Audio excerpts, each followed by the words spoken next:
And we're live, and we're got sound. And hello, everybody. We're just on a little bit early, just to check that everything's working okay.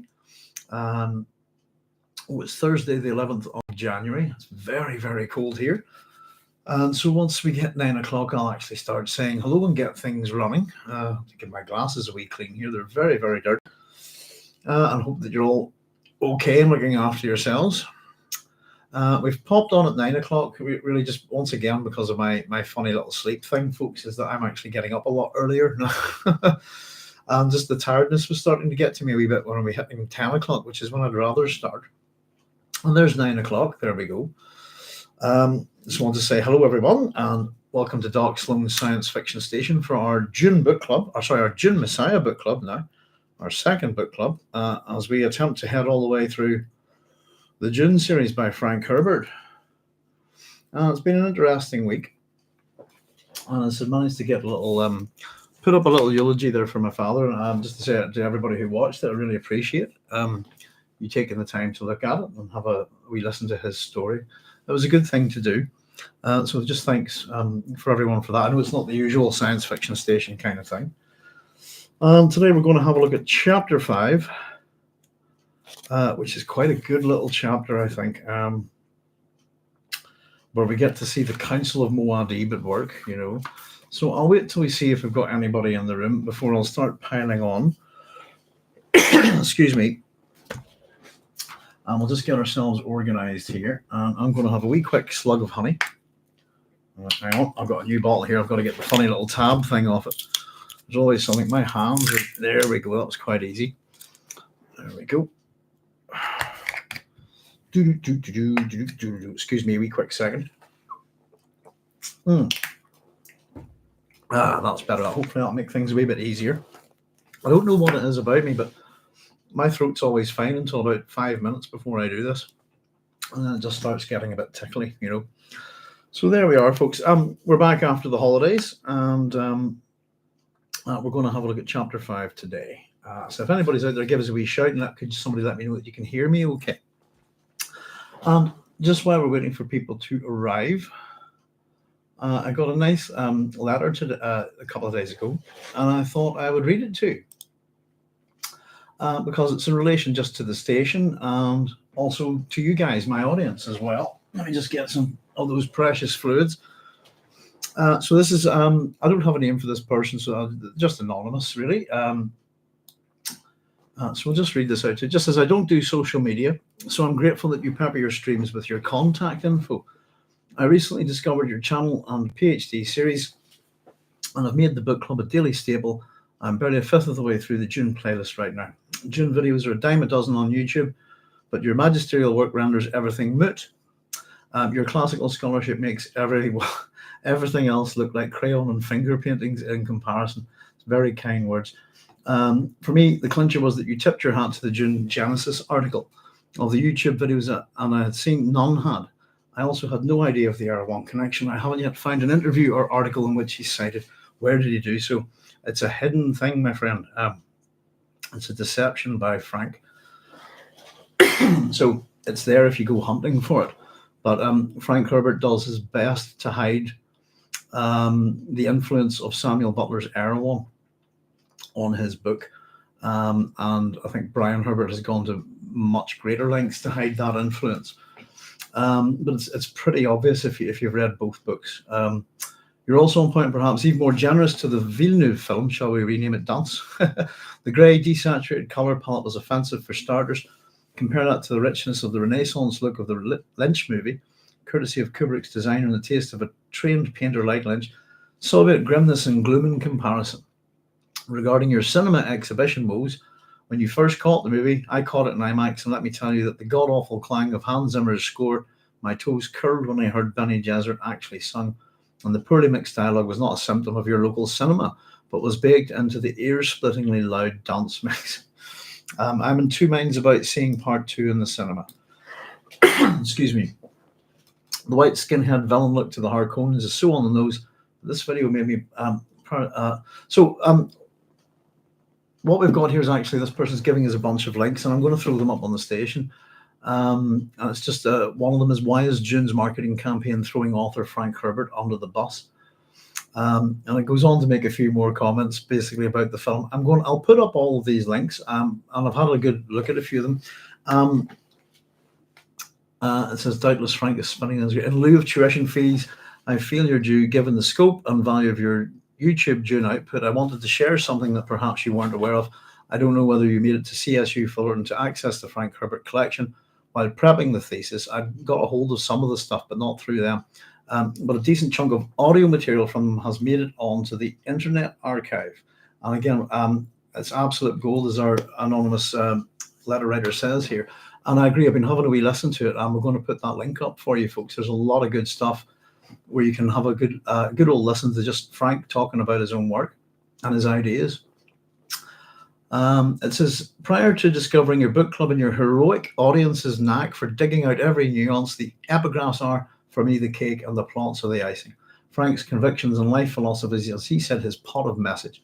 This audio collection has in it spades. There are some legal shenanigans afoot with the site, so if you're keen on downloading materials, sooner is better. I couldn't download it. It was for streaming only. It goes on just to have a wee look at these kind of things. Frank expounds, as you'd expect, in depth, amongst other things, politics and power, naturally, about energy self-sufficiency and his domestic experiments and such.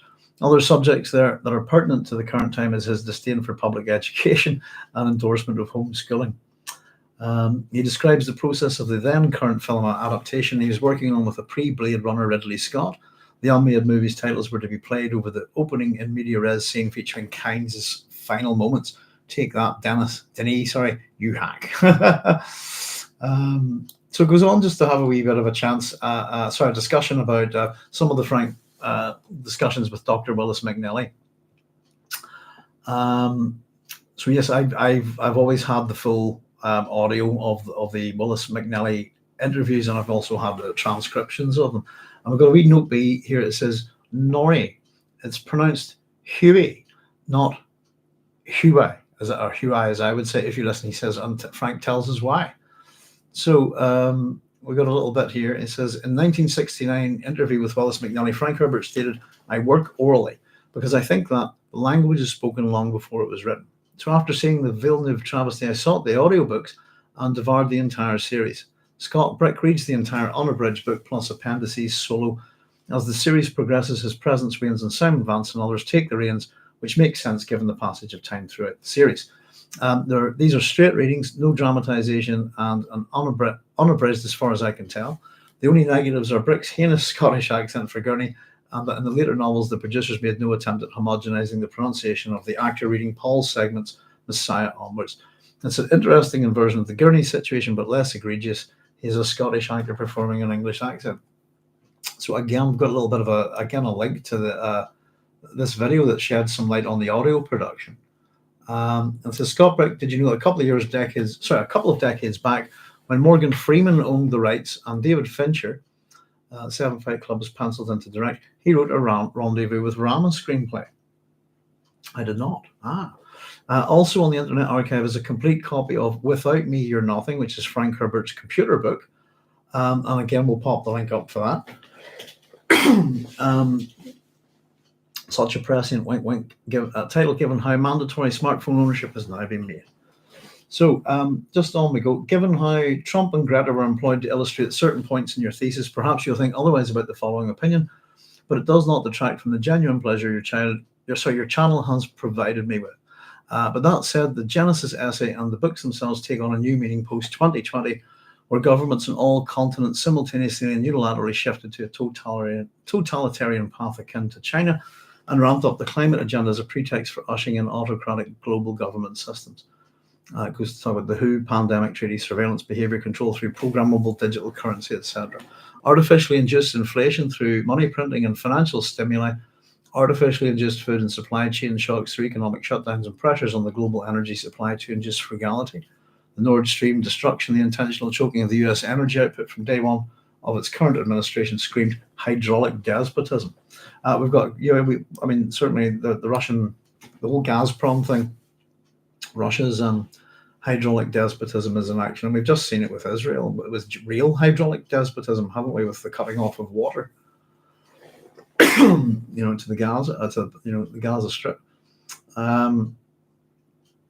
Even more concerning is that the World Economic Forum are intent on making the hydraulic despotism a literal reality in the coming months, and you'll see for yourself. And again, we've got a little link to this, which was discussing the official launch of a major 2-year initiative to transform the economics of water. Your fluids will be getting even more precious there. Yeah. So, though the Bene Gesserit archives something more heretics epigraph is a close second, the scratchy conservative epigraph from God Emperor really hit home.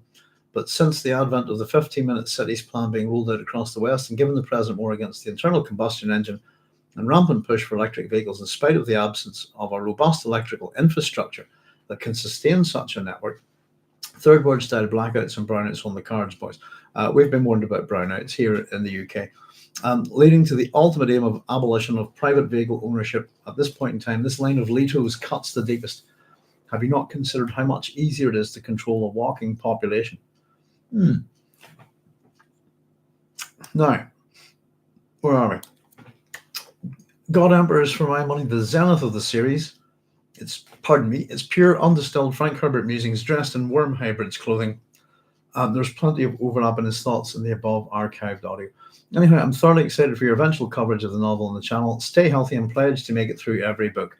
No premature chapter house style cliffhanger, please. So I have said that I'll go for all 6 books. Have you also considered creating mirror backups or other video hosting sites, for example, Odyssey, Rumble, BitChute? It's risky to put too much faith in Google nowadays, as they have shifted their emphasis from amateur creators to corporate media, especially how they put their thumbs on the algorithm scales. Your channel is criminally underviewed, but the flip side is that your present subscribers are the cognoscenti, a cut above the hoi polloi. Given the quality of the observations I've heard so far during the book club, quality, not quantity. So there you go, folks. That's a lovely little comment about my audience, I think, and it's quite true. So my sincere thanks, for the love of God. If you've not seen the Spice Diver Alternative Edition Redux, I have. Lynch's version extended and re-edited to mimic the 3-book structure and all that you can do. So again, we'll put up the link. I'm sure a lot of us are aware of it. It's a great thing. YTP YouTube page lists in meticulous detail the changes made. You taught me the origin of tantalizing some kind. Here's a piece of tantalizing info. The tantalizing info that we have been just says best wishes for 24. Given the eventual release of part 2 in cinemas, you're utterly deserving of many, many, many more subscribers. So thank you very much. What a lovely, kind letter. And just to know you, the little tantalizing thing that this individual has sent us, if we can just bring it up here very quickly, is David Lynch talking about Dune. And I'll very quickly read it from you. And it's from, if I'm reading someone else's work, it's from the AV Club. Let me see if we can just find it here. Very quickly. Yeah, here we go. This is the question to David Lynch. Some notable filmmakers have returned to their works years later with re-edits, because just a viewer's relationship to a piece of art can change over time. So too can a creator's. Was a new narrative cut something you ever considered with Inland Empire? And this is David Lynch's response. No. But Dune. People have said, don't you want to go back and fiddle with Dune? And I was so depressed and sickened by it, I want to say I loved everybody that I worked with. They were so fantastic. I loved all the actors. I loved the crew. I loved working in Mexico. I loved everything except that I didn't have final cut. And I even loved Dino, who wouldn't give me what I wanted. Laughs here in the interview. And Rafaela, the producer, who was his daughter, I loved her. But the thing was a horrible sadness and failure to me. And if I could go back in, I've thought, well, maybe I would on that one go back in. And the response from AVC is, really? And David Lynch says, yeah. But I mean, it's not going to happen. And the response is, well, that's interesting, because in the past you were always much less open to it. And David Lynch says, yeah, I wanted to walk away. I always say, and it's true, that with Dune, I sold out before I finished. It's not like there's a bunch of gold in the vaults waiting to be cut and put back together. It's like early on I knew what Dino wanted and what I could get away with and what I couldn't. And so I started selling out. And it's a sad, sad, pathetic, ridiculous story. But I would like to see what is there. I can't remember. That's the weird thing. I can't remember. And so it might be interesting. There could be something there, but I don't think it's a silk purse. I know it's a sow's ear.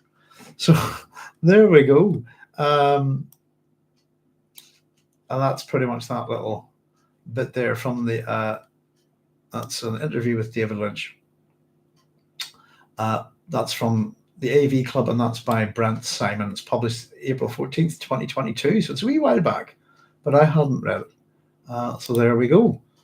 So a couple of wee things there, and that's done reading that. So I suppose time to get on with the book club. But I just thought very kind, and as I've always said to people, I couldn't do this without my audience. And I describe my audience as very, very Dune savvy, but the truth is, you're very, very smart people. And the contributions are fantastic. We've got some really interesting etymological work, I think, today. I found something. It might be nothing and it might be something. In fact, I found a couple of wee things that are of note today, just with the words. We've got a mythological overlay to have a wee look at. So I've got my Apollodorus and Robert Graves out. And let's just make a wee start, shall we? So we'll begin with the epigraph. And if anybody's there, just say hello. Nice to hear from you. So this is the meeting of the Imperial Council, this chapter. And we'll start with our epigraph. Empires do not suffer emptiness of purpose at the time of their creation. It is when they have become established that aims are lost and replaced by vague ritual. From the words of Muad'Dib by Princess Irulan. I wouldn't agree with that statement at all, by the way. But to suggest that empires, lose their purpose, if you see what I mean, and replaced by vague ritual, I certainly don't agree with that. I'm a person who studies empires. So, but anyway, I think the point is no emptiness of purpose at the time of their creation, really. But I'd certainly say when empires fall, that they're, the Athenian Empire's aims are not much different than when they fall. They certainly haven't abandoned them. It depends on how your empire falls, doesn't it? Really, the end of the Athenians is really a plague. To be honest with you. But and the Roman Empire. Oh, ladies, behave. Sorry about that. Somebody was saying there, they hadn't seen the dogs about, but you can usually hear them. But they tend to bother my wife a wee bit whenever we're online here. There's Babs saying, "Howdy, dog. Howdy, Babs. Looks like it's just you and I. Not to worry, Babs. As I always say, I'll just keep going. Anyway, I did put it on at 9 o'clock, so maybe there's a few people expecting me for 10. It's one of those things I hate about myself is that my funny old sleep disorder just really does tend to mess with me sometimes, But at the same time, I have a big pile of work to do tomorrow for a student for a database exam.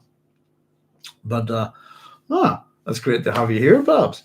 Thank you very much for joining us. And really, just there you go. I hope you didn't mind me reading out that wee email.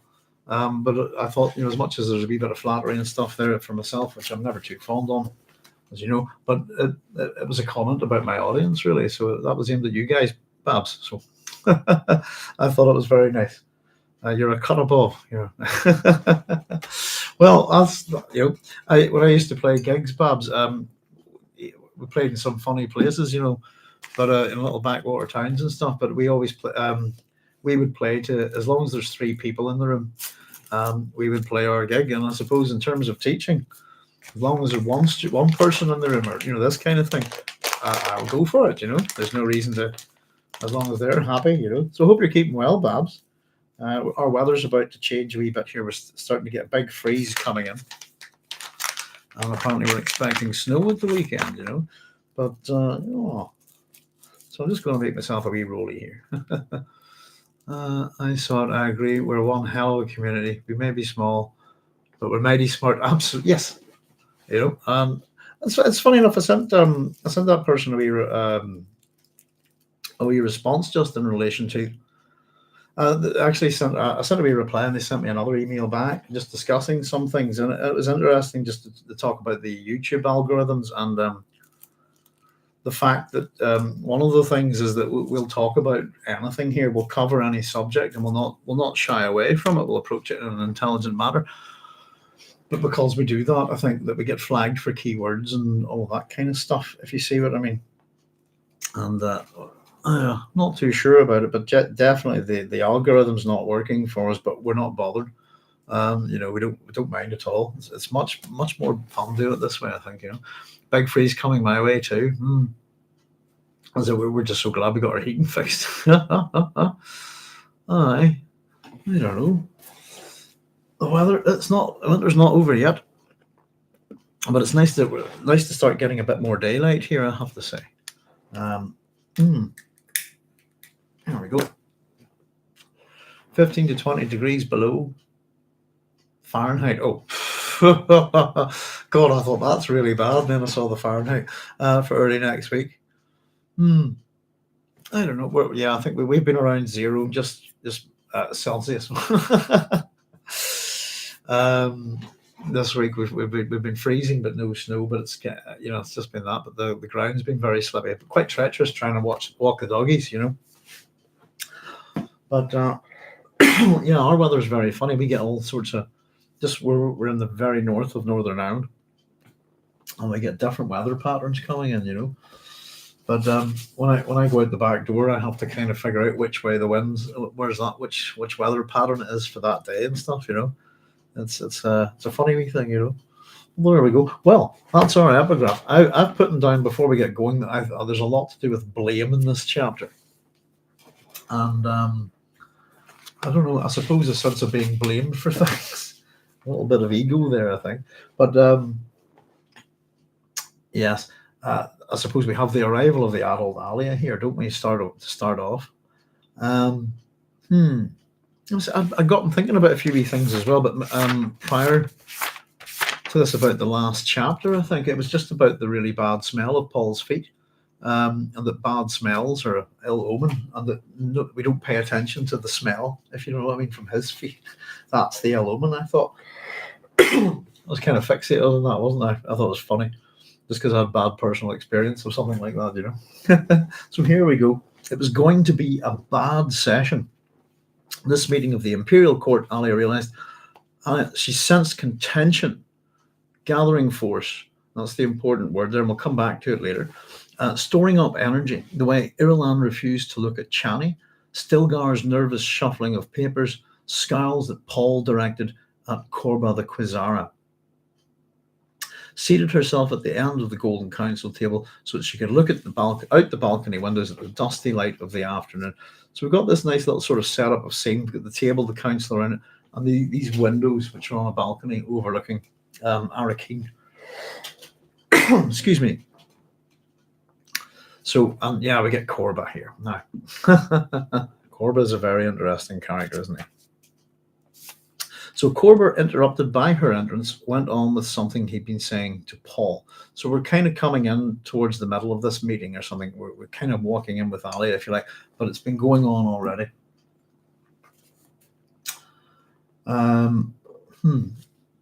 So Korba, interrupted by her entrance, went on with something he'd been saying to Paul.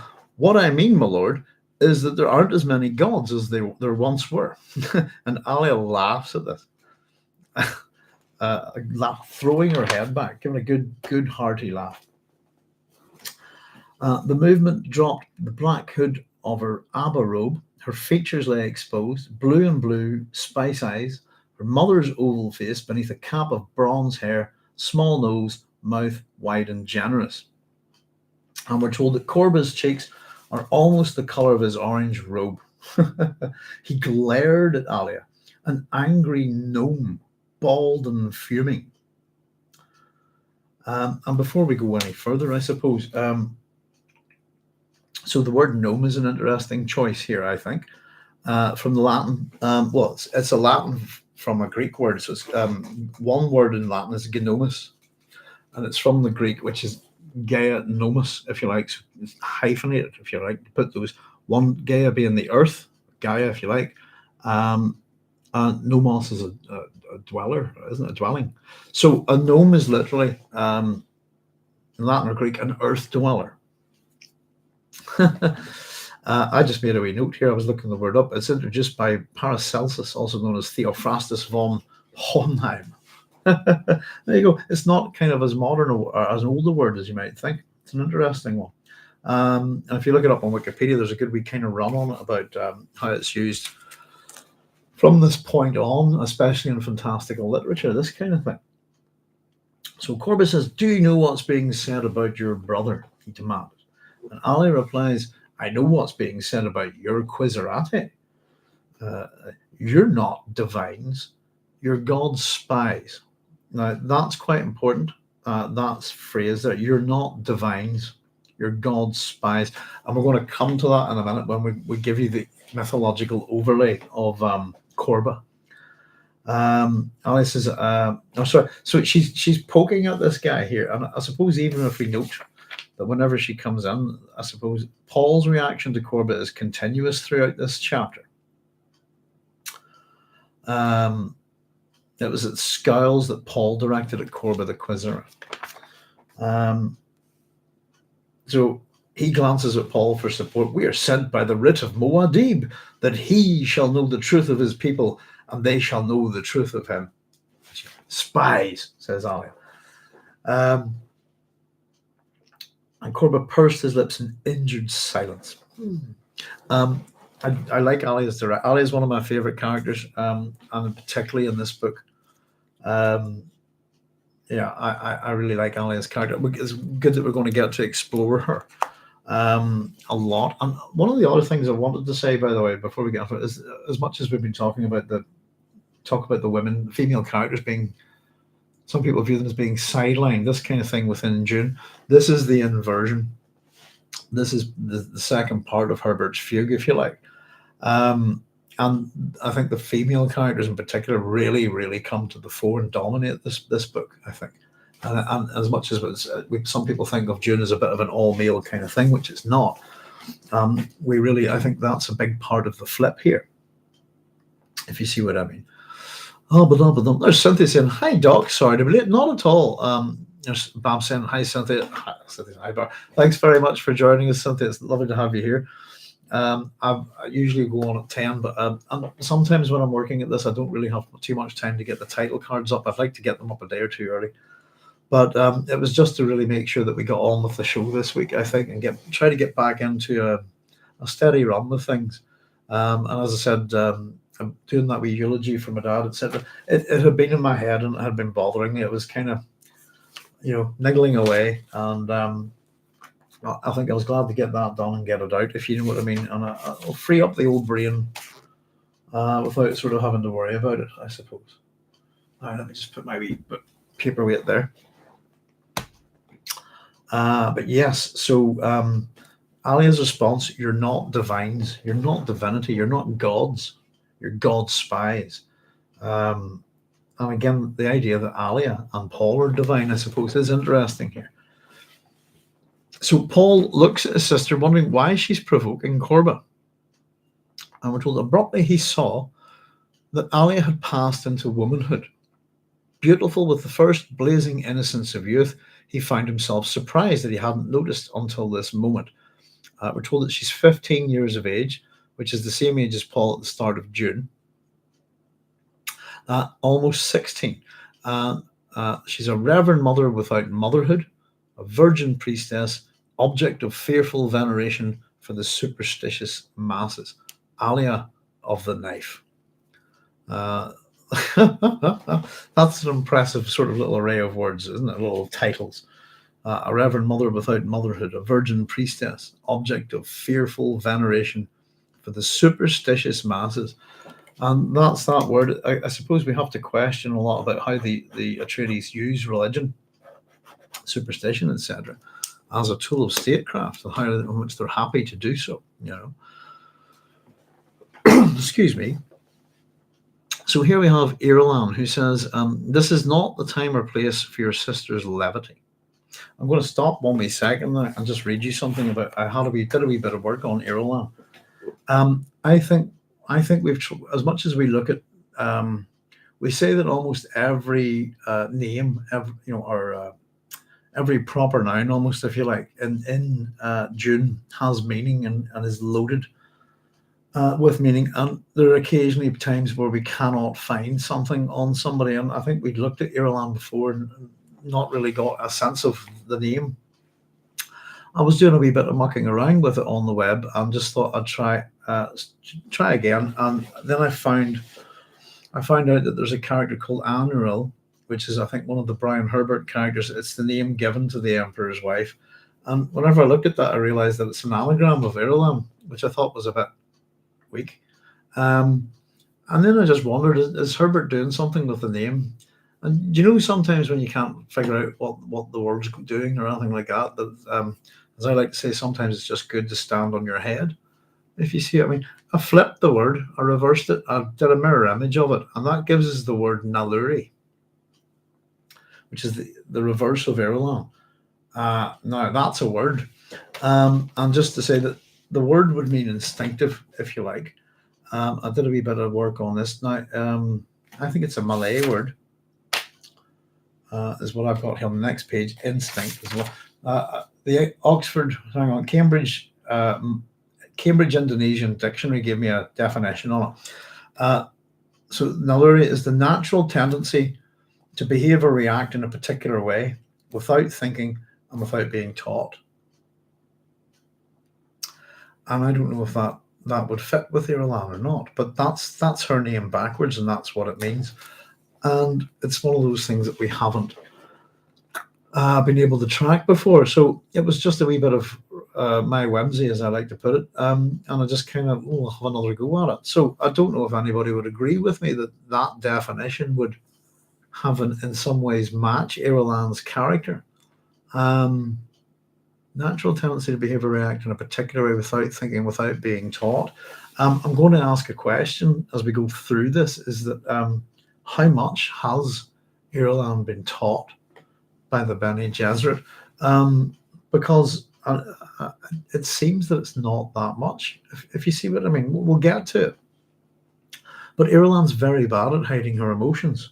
And it might just be, I suppose, how would we put it, the stress of this conspiracy, and the fact that she's in a pretty stressful situation, if you see what I mean.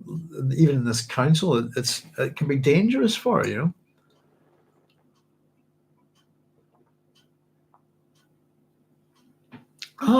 Babs, that's a lovely way of putting it. Yeah. Babs just says that your work on your pal was the demanding memory. I was trying to think of it. It's just something that was, there you go, smart audience. It had been just niggling away at me and bugging me. I think it was Stephen King who said writing wasn't a choice, it demands him. Thank you. Yeah, it was just always in the back of my head, and it's done. Interestingly enough, it had X amount of views on YouTube the other day. And it's lost views, which I don't understand how that happened. But we looked at it the other day and it said it had 88 views. And then today it has 87. I'm not quite sure how that works. Somebody has unviewed it, perhaps. But no, thank you very much. It's a very good way of putting it. The demanding memory, a good Dune way of putting it. Yeah. And funnily enough, do you know something? As much as chatting about my dad, it was a similar thing with Charlotte, to be honest, the woman that raised him. And I think memory demanded something of me there as well. But thank you. It's a lovely way of putting it, Barbara. That's why I called you Barbara Rena Babs. Thank you. That's really nice. Yeah. The demanding memory. Duty is how I put it, wasn't it? I think I had my duty there, So there we go. So Irulan Naluri, possibly. Who knows? I don't think her name would have zero meaning, if you see what I mean. But it's been a bit of a puzzle up until now. So this is not the time or place for your sister's levity, is what Irulan says. And Paul ignores her, nodded to Korba, and he says, the square's full of pilgrims. Go out and lead their prayer. But they expect you, my lord. Put on the turban. Put on your turban. They'll never know at this distance. I think there we go. There's a bit of the attitude of the Atreides to this religion, the pomp and circumstance of superstition of the Atreides religion, if you like. From that, what we can get is that if what we can go with it is that possibly that Paul normally leads the prayer, and that he's happy to deceive the people. The religion, the mystique of the Atreides power base, or something. It's something that they use as much as any other form of propaganda, I think, But they expect you put on your turban. They'll never know this. Never know the difference between me and Korba. I don't know. Simply something on the head. It's a bit of headgear to disguise you, I think Korba is a very interesting character in this. So Irulan smothered her irritation at being ignored and watched Korba rise to obey. She had a sudden disquieting thought that Edric might not hide her actions from Alia. That's a good point, isn't it? And Irulan's thoughts here are, what do we really know of the sister? And it's a good question, because up until now, we're not really sure, but we do know that even as a little kid, Alia's abilities are incredible, and that they seem to be beyond Paul's. That there's a point where she kind of leaves a message in the future for Paul in Dune. Excuse me. And we get the sense that that's something that Paul can't do. And so, we have this mystery around Alia, I suppose. And it's probably niggling away at Irulan here. So, Chani, we can pay attention to hands again in this chapter. Hands tightly clasped in her lap. Again, just hands being the symbol of agency, if we like. Glanced across the table at Stilgar, her uncle, and Paul's Minister of State. So we have a role and a title really now for Stilgar. And her question is, did the old Fremen Naib ever long for the simple life in the desert siege? He wondered.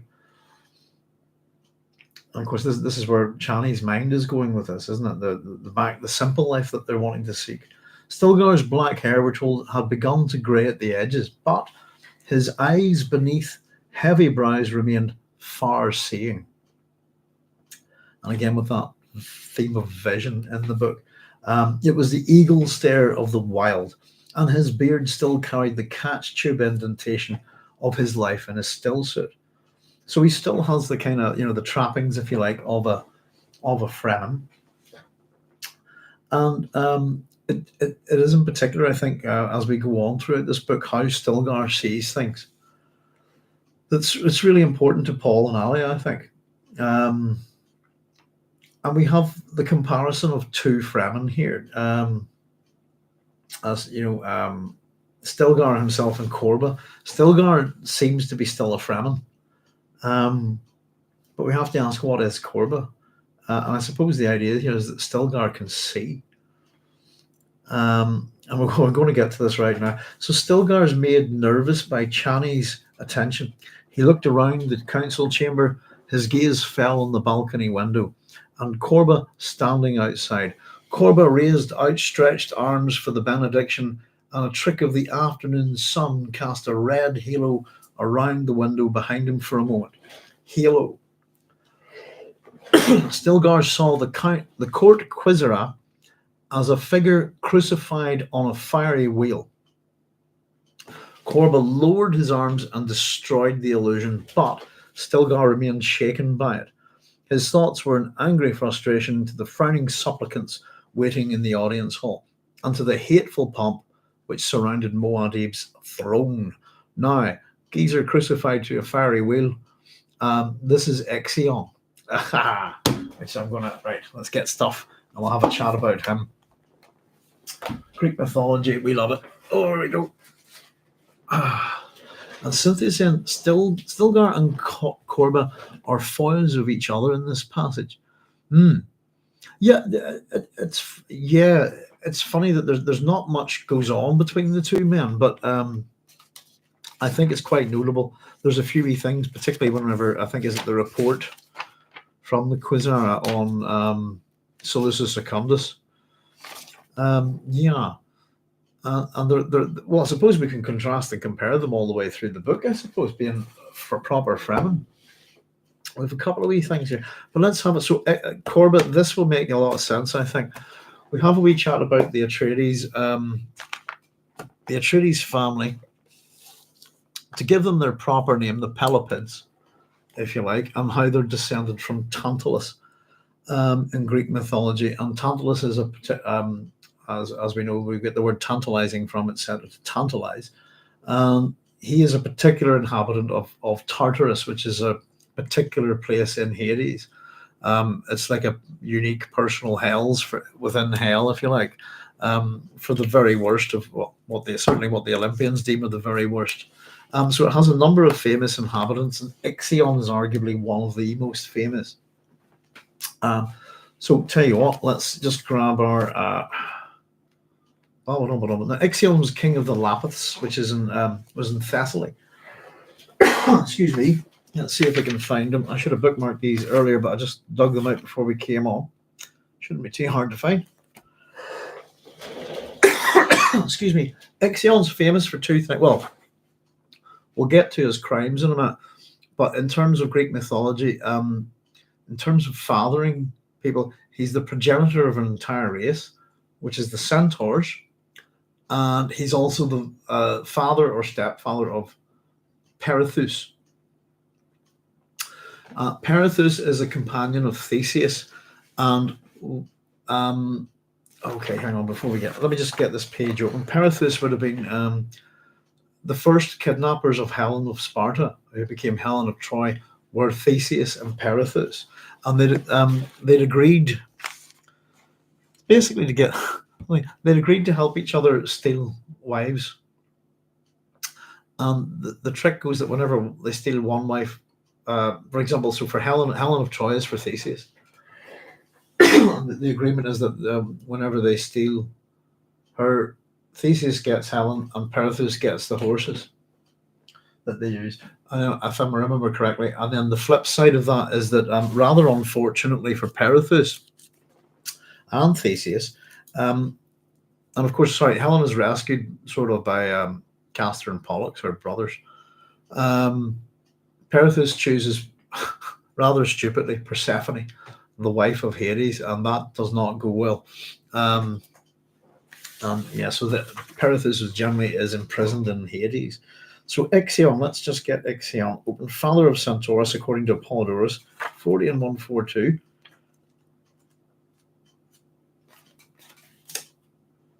Now, let's see.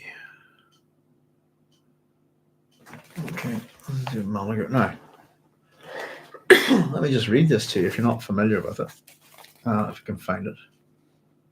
This is to do with the Caledonian Boar, by the way. Page 40. The people who gathered on the hunt, one of them was Perithous, son of Ixion. That's what the reference is there. Let me just jump ahead then to the other. Let me just see. I might have to go to Graves for this. What do I know about him? I suppose I know a wee bit about him. If I can't find much in here, I'll tell you anyway. I've scribbled some stuff down in my wee notebook. Ixion 142. Let me just see what we got on him here. Oh, it's again. Well, there we go. 142. This is to do with Theseus and Perithous. It said Ixion conceived a passion for Hera and tried to take her by force. Hera reported the matter to Zeus, and Zeus, wanting to know whether it was really the case, fashioned a cloud in Hera's likeness and laid it down beside Ixion. I think that cloud's called Nephili, or something like that. Did I write that down? I did not. No, I think that's its name anyway, which is like a cloud form of Hera. When Ixion boasted that he had slept with Hera, Zeus fastened him to a wheel on which, as a punishment, he is whirled throughout the air by the force of the winds. As for the cloud, it gave birth to Centaurus, a child by Ixion. It goes on to talk about Theseus joined Perithous as an ally when he went to war against the Centaurs. I think that's all we've got on him in here, so let's go to Graves. It's not a lot, is it? Now, Robert Graves' books is in 2 volumes, so all the index stuff's in the back, which you'd find incredibly annoying if you only bought book 1. Let's see. But the overlap, I think, fits very well. Ixion. There we go. Strong.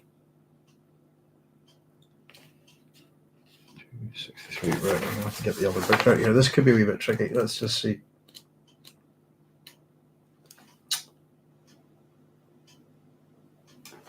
Let's leave it here and children. I'll tell you what, I'll maybe see if I can find this.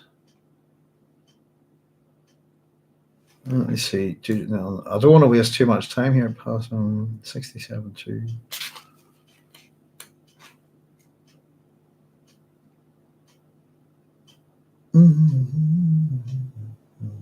No. I'll tell you what, I'll see if I can dig that up for next time, folks. Let me just tell you. So Ixion commits a whole bunch of crimes, but basically the gods invite him to Olympus, and as I said, just like Tantalus, who also commits other crimes, I suppose, but the real bad one is the violation of the rules of hospitality, if you like. And of course, he lusts after. So he's brought to the home of the gods, treated well, if you like, and lusts after. Here, there's a whole bunch of stuff. Wikipedia's got a fair bit here. Where are we? There's Perithous was his son, or stepson of Zeus was his father. Ixion is the son of Ares or Leontius or Antion and Perimele. That's from Hegnius. Okay, and I'm getting my sources here. I'll have to dig out some other books. The Greek Anthropomorph collection. His mother's Megara. So Ixion went mad. Let's see. And lived as an outlaw and was shunned. By killing his father-in-law, Ixion was reckoned the first man guilty of kinslaying in Greek mythology. There we go. The act alone, this is what Wikipedia says, I'll just read this. The act alone would warrant Ixion a terrible punishment, but Zeus took pity on Ixion and brought him to Olympus and introduced him at the table of the gods. Instead of being grateful, Ixion grew lustful for Hera, Zeus's wife, and a further violation of guest-host relations. Zeus found out about his intentions and made a cloud in the shape of Hera, which became known as Nephele, from the word nephos, which is cloud, and tricked Ixion into coupling with it. From the union of Ixion and the false Hera cloud came Imbros, or Centauros, who mated with the Magnesian mares on Mount Pelion, Pindar told, engendering the race of centaurs. There you go. Who are called the Ixionidae for their descent. He was expelled from Olympus and blasted with a thunderbolt. Zeus ordered Hermes to bind Ixion to a winged fairy wheel that was always spinning. Therefore, Ixion was bound to a burning solar wheel for all eternity, at first spinning across the heavens, but in later myth, transferred to Tartarus. Some versions of the myth portray Ixion as being trapped in Hades after his death. And we're told that only when, there's no reference for this, but only when Orpheus played his lyre during his trip to the underworld to rescue Eurydice did it stop for a while. And if you have a wee look there on, there's an analysis of this by Robert L. Fowler saying that the myth smacks of etiology, and suggests an origin. He hopes that Martin Nilsson suggests an origin in rain-making magic, with which he concurs. In Ixion's case, the necessary warning about the conduct of magic has taken the form of blasphemous and dangerous conduct on the part of its first officiant. So there we go. Pindar's second Pythian ode, etc. Goes on to discuss Ixion and literature, etc. There's Juan Udo in the bottom of that.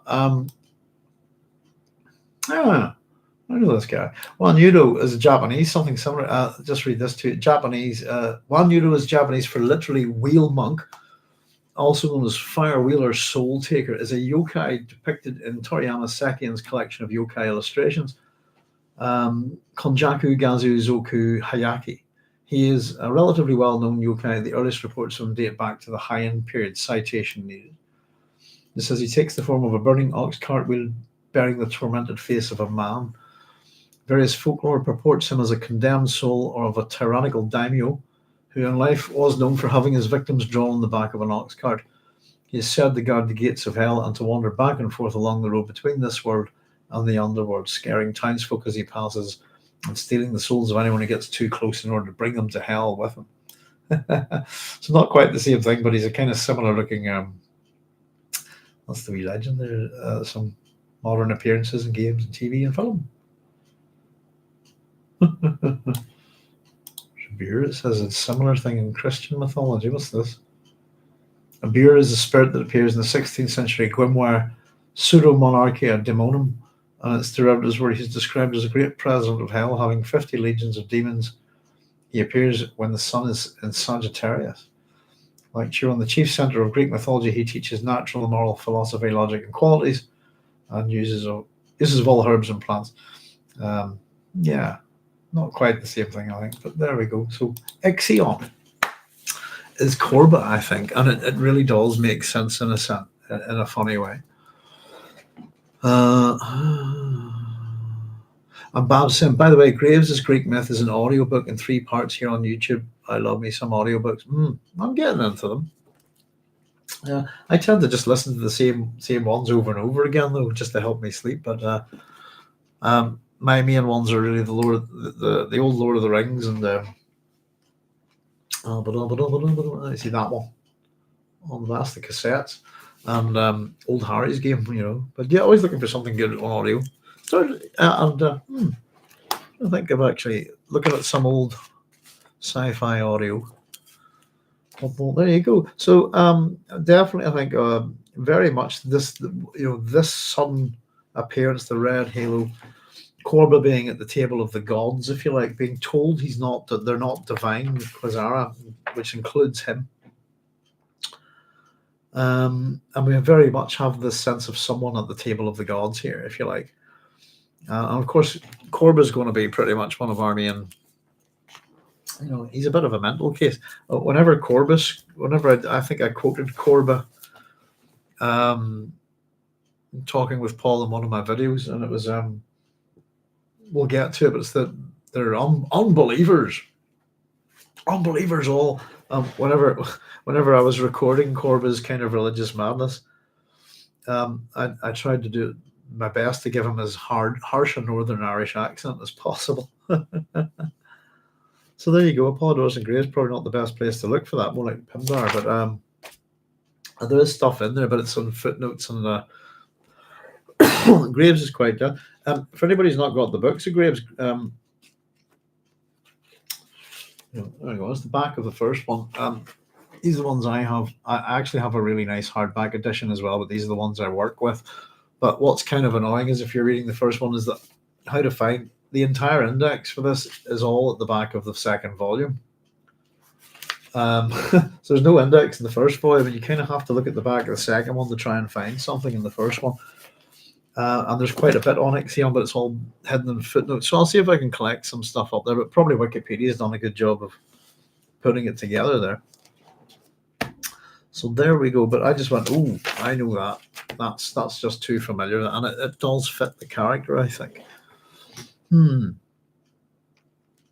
Where do we go with it? Oh, yes, so that's that description of... and this is Stilgar that sees him like this, by the way. Stilgar remained shaken by it, we're told. His thought went in angry frustration to the fawning supplicants waiting in the audience hall and to the hateful pomp which surrounded Muad'Dib's throne. So here's Stilgar's thoughts. Convening with the Emperor, one hoped for a fault in him. To find mistakes, he felt this might be sacrilege, but wanted it anyway. It's an interesting thing.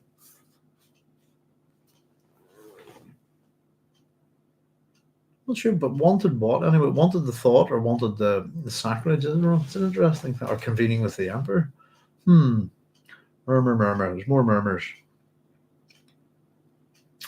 Distant crowds murmuring entered the chamber as Korba returned, and the balcony door thumped into its seals behind him, shutting off the sound. We're told that Paul's gaze followed the Quasar. Korba took his seat at Paul's left, like Judas, if you like, the sinister side. Dark features composed, eyes glazed by fanaticism. He'd enjoyed this moment of religious power. He's got to basically pretend to be God, hasn't he? Or to pretend to be Paul, if you like, Paul's Godhood. Their spirit presence has been invoked. Sorry, this spirit presence has been invoked, says Korba. And Alia cheekily replies, well, thank the Lord for that. And we're told that Korba's lips went white in colour. He's not a happy bunny about this. Paul again studied his sister, wondered at her motives. Her innocence masked deception, he told himself. She came out of the same Bene Gesserit breeding program as he had. What had the Kwisatz Haderach genetics produced in her? There was always that mysterious difference. She'd been an embryo in the womb when her mother survived the raw melange poison. Mother and unborn daughter had become reverend mothers simultaneously, but simultaneity didn't carry identity. And it's a very interesting question. And who or what is Alia? And I suppose we're going to get her words on it in a wee second. But to be born suddenly with all of these other personalities vying for attention in your own mind, how do you develop your own? If you see what I mean, it's a good kind of thing to wonder. Simultaneity. Simultaneity, that's a tricky one to say, isn't it? Didn't carry identity. So here we have Alia's words on the experience. Of the experience, Alia said that in one terrifying instant she had awakened to consciousness, her memory absorbing the uncounted other lives which her mother was assimilating. And she said, these are her exact words. I became my mother and all the others. I was unformed, unborn, but I became an old woman then and there. And we do have this rather odd juxtaposition, don't we, of the fact that we've described Paul realizing that Alia has kind of hit that moment of womanhood, as it's described, that she's 15, almost 16. Yet she's an old woman from the minute she's born. And the very interesting thing is, as much as her mother, we're told, is assimilating these other lives, Alia is also her mother. She's absorbed her mother too, that personality. Alia sensing his thoughts on her. Sensing his thoughts on her, Alia smiled at Paul. His expression softened. And Paul's thoughts are, how could anyone react to Korba with other than cynical humor? This is one of my favorite all-time quotes from Dune. What is more ridiculous than a death commando transformed into a priest? And it's very important, I think. And I've talked about some of those special branch chaps, etc., etc. One of them would be the head of the Orange Order in Northern Ireland now, which is a religious order, which is something similar. If you take that idea, what is more ridiculous?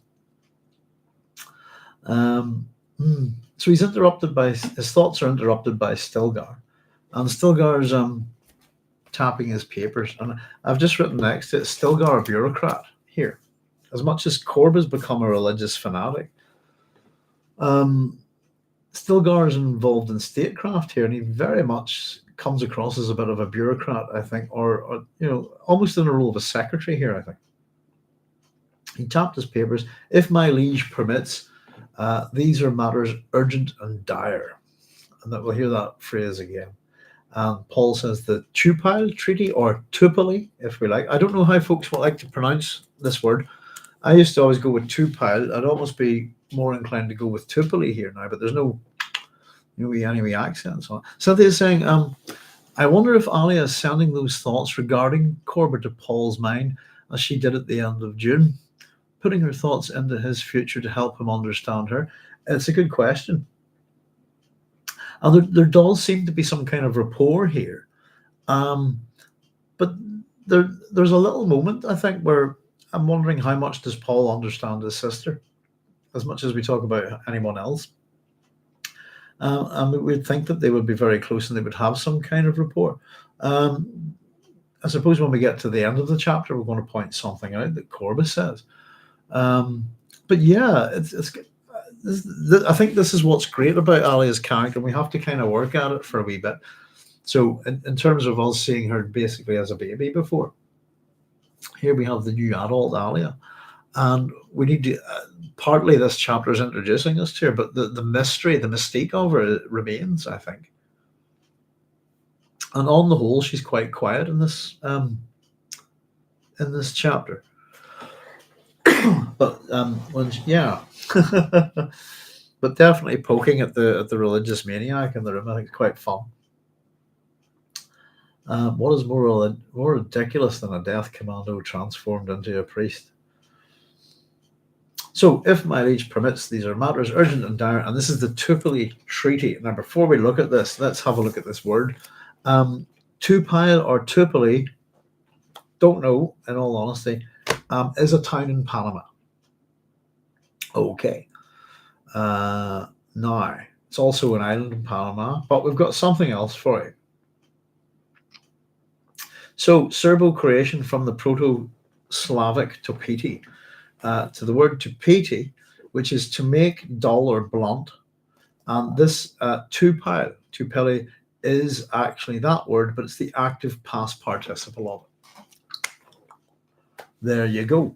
So from the word tupiti or tupiti, so Serbo-Croatian from Proto-Slavic is what I've got here, and it means to make dull or blunt. Apart from that, it's a place in Panama. But otherwise, don't really have anything. But I thought that was interesting. I kind of did work at that word, and that took a fair bit of reading through different aspects of how to conjugate a particular word. Excuse me. But there you go. So tupile is actually the active past participle of the word tupiti or tupiti, which would be topiti or tupiti. And whenever you, as I said, the active past participle of that word is tupile or tupile here. It would make sense if it was tupile, to be honest with you, and it means to make dull or blunt.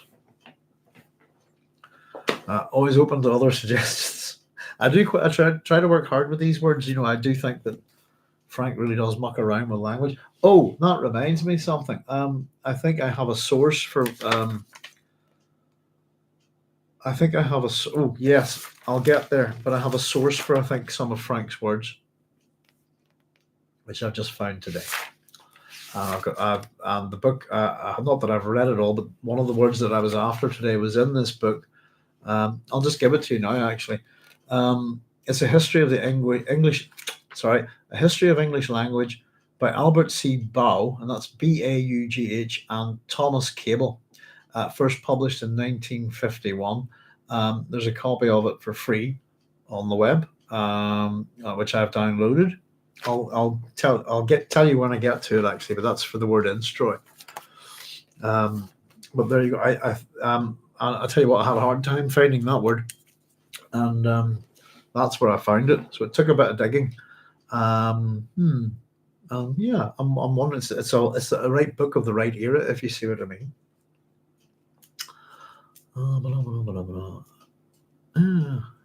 That's a good point. So, Ali's just got. Ali always leaves me with more. A character that leaves you with more questions than answers, I think, is a great character. And there's something rebellious about her here. She's poking at this guy because she can. I think she's having fun with him. She's laughing at him. As much as Paul seems to scowl a lot at Korba, I think Ali is highly amused by him. But not necessarily in a good way, but she's openly mocking him here, I think. Okay, so the Tupile Treaty or the Tupile Treaty. Stilgar says the Guild maintains that we must sign the treaty without knowing the precise location of the Tupile Entente.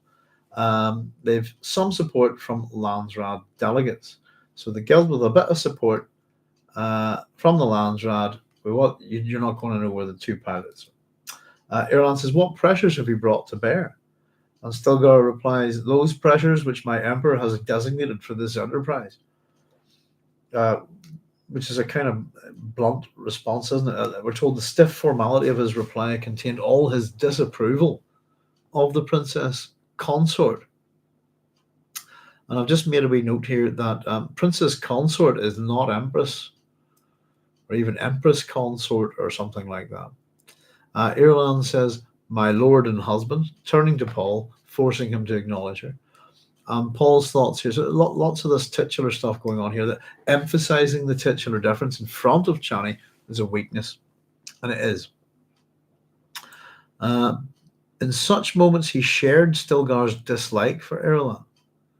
So we have this disapproval and dislike, but something tempered his emotions. I've got to be point about what does temper Paul later on. Actually, I've asked that myself. And as much as there's a lot of discussion about blame in this chapter, there are several overt threats and a couple of veiled threats. And as much as Irulan has her place here, there is something about Paul's attitude to her that he's trying, if you like, to be kind to her. Maybe that he does pity her. After all, what was Irulan but a Bene Gesserit pawn? And Paul says to her, "Yes," and Irulan stares at him. If you withheld their melange, hydraulic despotism, right there. And Chani shook her head with dissent. So Paul says, "We tread with caution." That's the Atreides trait, isn't it? Caution.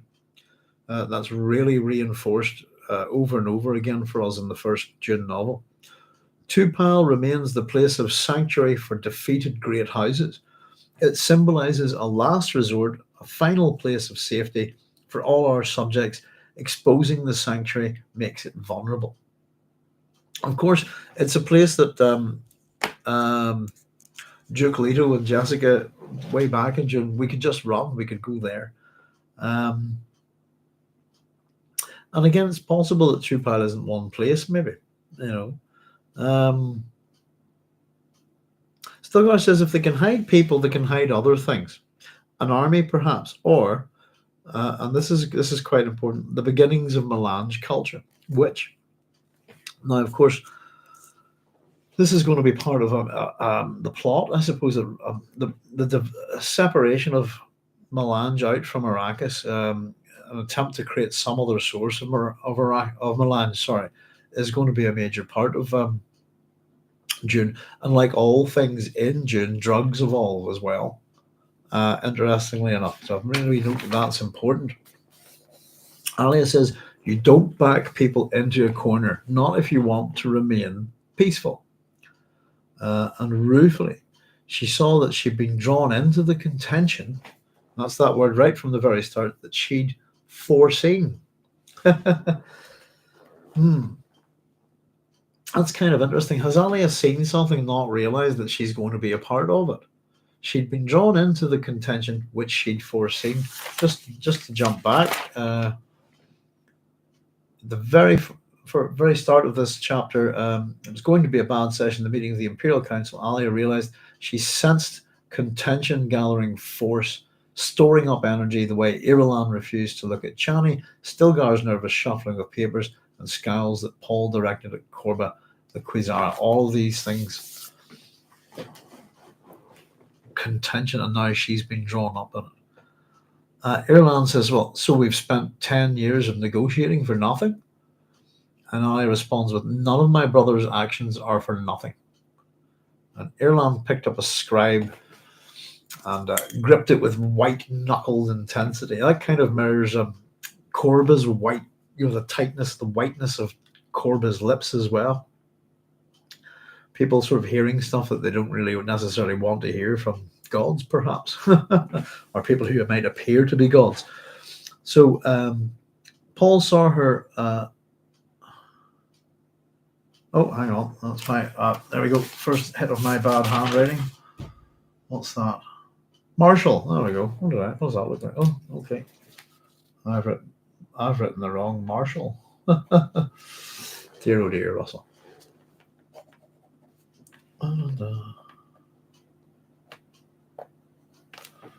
Right.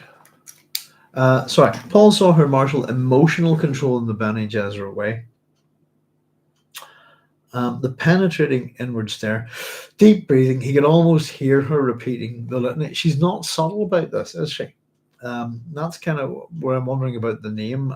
Maybe we can, as we get through this, we could maybe at the end of it discuss Irulan's Bene Gesserit skills, if you like. Or how good is she with these abilities? So Irulan says, "What have we gained?" Oh, sorry, I missed a wee bit there. Sorry, yeah. Penetrating stare, deep breathing. He could almost hear her repeating the litany. Presently, she said, "What have we gained?" Chani says, "We've kept the guild off balance." Alia says, "We want to avoid a showdown. We want to avoid a showdown confrontation with our enemies. We've no special desire to kill them. There's enough butchery going on under the Atreides banner." And Paul's thoughts are she feels it too. I've just written down here, prior to getting on back of the page here, for example, Irulan, if you withheld their melange, what pressures are you bringing to bear, etc. I've just written, are Irulan's tactical suggestions or council suggestions similar to what Shiram IV would do? It's just a question I was wondering. I don't think we'll get it answered. So Paul's thoughts are she feels it too. Strange what a sense of compelling responsibility they both felt for that brawling, idolatrous universe with its ecstasies of tranquility and wild motion. Butchery is how Alia put it as well. Must we protect them from themselves, he wondered. They play with nothingness every moment, empty lives, empty words. They ask too much of me. He's very condescending to mankind, isn't he? Your empty lives, your empty words, ask too much of me. And of course, they have brought absolute butchery to the universe, I suppose. We'll have a wee look at that. If you don't mind, folks, I'm going to quickly run to the loo and I'll be right back. Just give us a wee second. I think ads are about to hit you sometime soon. So excuse me.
There we go. Sorry about that, folks.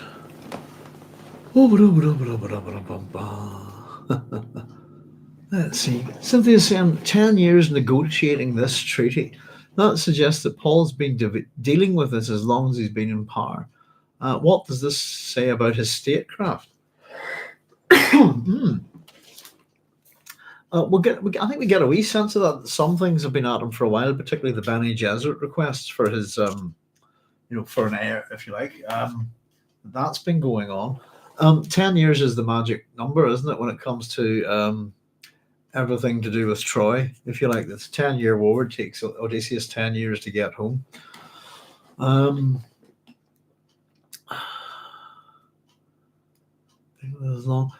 yeah, we are a good bit into, and this is the thing. As much as we talk about Paul wanting to prevent the jihad, it's been going on all this time, hasn't it?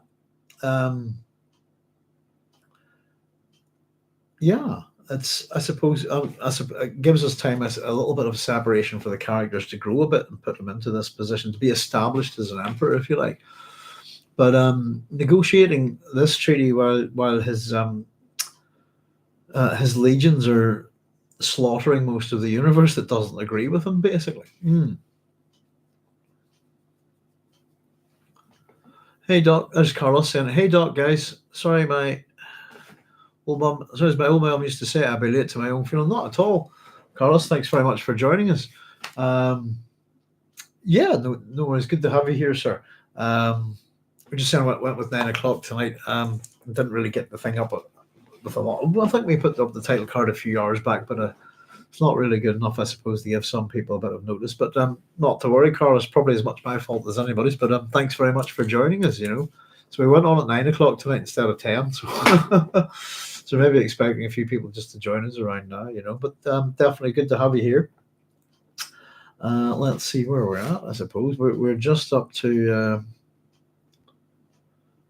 Where did we get to actually? Oh yes, we're just a discussion of the treaty, I suppose, or the treaties that are going on, the negotiations for the last 10 years. We're having a wee bit of a chat about that, and particularly we're just on the section where they're discussing Tupile or Tupile.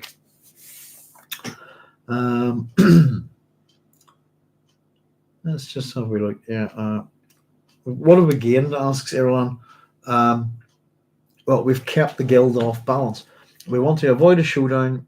Oh, sorry, here I've jumped ahead back a bit, but we'll just go with that. We want to avoid a showdown confrontation with our enemies. We have no special desire to kill them. There's enough butchery going on under the Atreides banner. This is Alia's feelings. So Paul's thoughts are that she feels it too. Oh yeah, I read on, but we'll just run through this again. Strange what a sense of compelling responsibility they both felt for that brawling, idolatrous universe. With its ecstasies of tranquility and wild motion. Compelling responsibility. The way just people idol worshipping people who fight, basically, must be protecting from themselves. They play with nothingness every moment, empty lives, empty words. They ask too much of it. I think I said that's a little bit of a condescending way to look at humanity, isn't it? His throat felt tight and full. How many moments would he lose? What sons? I've written Leto II. What dreams? His love of Chani, the simple life, the golden path. I've written. Was it worth the price his vision had revealed? Who would ask the living of some far distant future? Who would say to them, "But for Muad'Dib, you would not be here"? So I just put a big ego thing right there. So we have Chani's words here now, saying denying them their melange would solve nothing. And we get a list basically here now of from Chani what would happen if we pulled the melange, basically. So the guild navigators would lose their ability to see into time space. Your sisters, the Bene Gesserit, would lose their truth sense. Some people might die before their time. Communications would break down. Who could be blamed? And Iran says they wouldn't let it come to that. And Chani says, wouldn't they? Well, why not? Who could blame the guild? They'd be helpless, demonstrably so. Sorry. And Paul says, we'll sign the treaty as it stands. Stilgar replies, my lord, concentrating on his hands. There's a question in our minds. We have people kind of staring at their hands and doing various things with their hands in this chapter. Previously, when I think we've had Irulan, her hands have been concealed. In this chapter, she'll conceal a smile behind her hand, won't she? So, question in our mind, says Stilgar. I've got a question for Paul. Yes, what is it? Gave the old Fremen his full attention. And again, I suppose that's something we're talking about, the difference between Stilgar and Korba here. You think with what Korba's done in Dune, for example, that Korba would have Paul's respect, but Stilgar certainly seems to have Paul's respect, but Korba does not. Excuse me, and of course, as we point out, 10 years have passed, haven't they? Oh, that stuff's it's funky. Oh dear. I don't know if those sour sweets and stuff, whenever I eat things like that.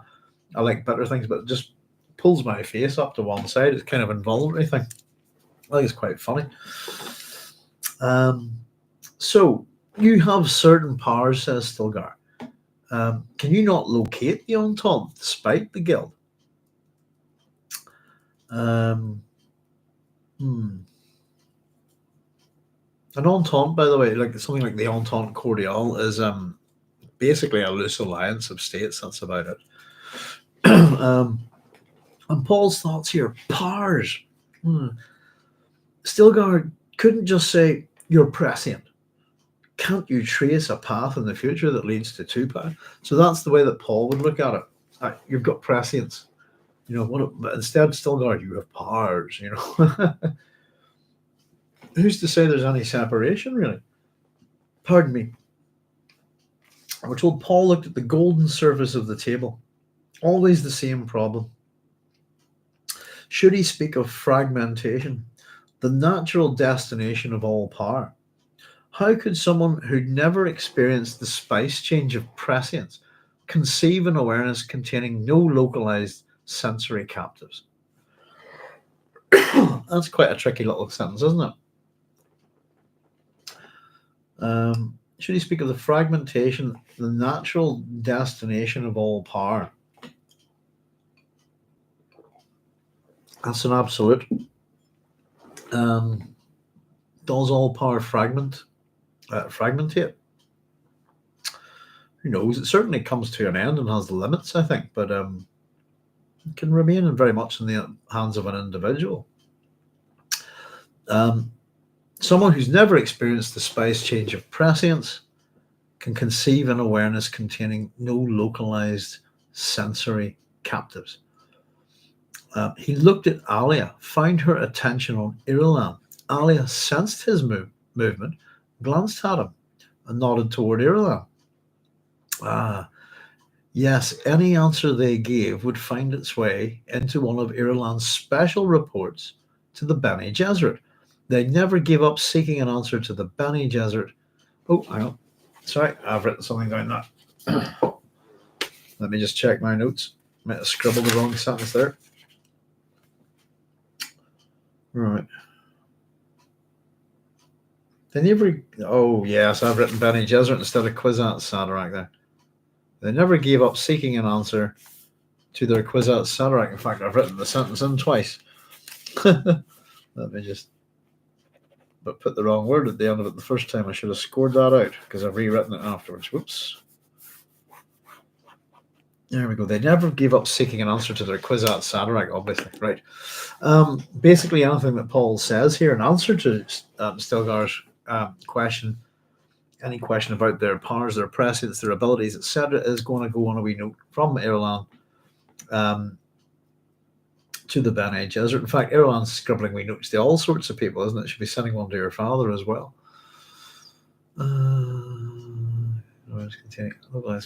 Oh, hang on. Right. Cynthia, bear with me. I thought, right. Let's see. Did you skip a line, says Cynthia, perchance? My text says conceive an awareness containing no localized space-time. Right, hang on. Where are we? I hope not.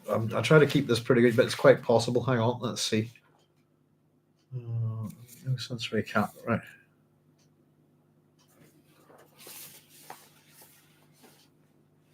No localized sensory, right. So from conceive an awareness, right.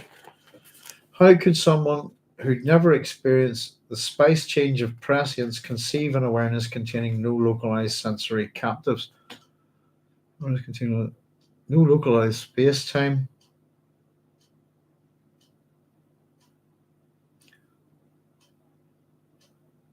No, it's not in my book, Cynthia.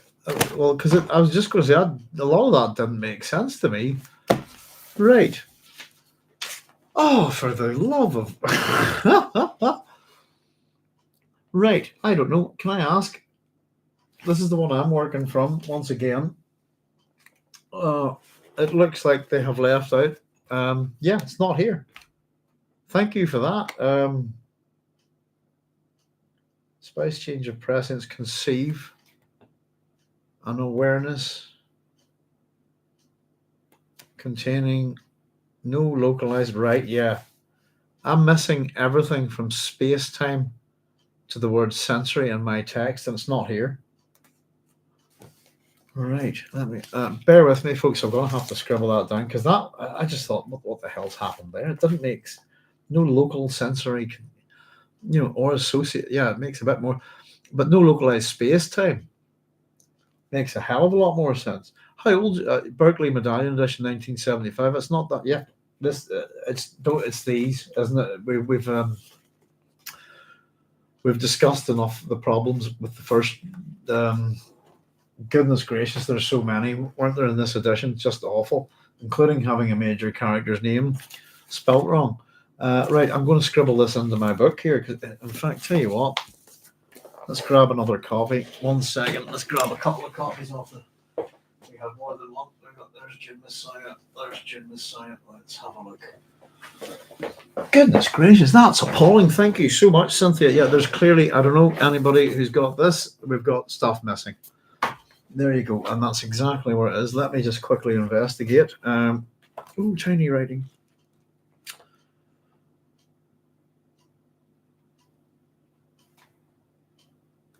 Right, bear with me a wee second just to check this edition. Here we are.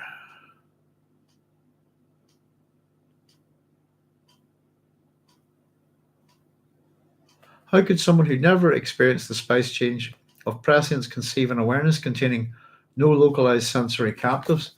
Same. Let's go one more. What have we got here? Okay.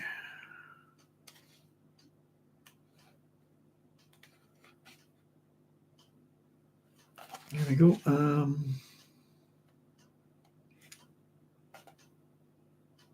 How could someone who never experienced the spice change of prescience conceive an awareness containing no? Yeah. Okay, we've got 3 for 3 here. Cynthia, I've got the Nell. That one. Okay, I have another copy somewhere. I can't find it. What is this one? I got the New English Library. That one. That's Nell as well, isn't it? New English Library. 1960. First published 1971. You're using the Berkeley Medallion Edition. Right. Oh goodness, that's appalling. Because that should be in there, shouldn't it? I'm going to make a wee note. Prescience conceive. Let's see. Very quickly scribble this down. Awareness continuing no localized. Have I got room to put it in the notebook here?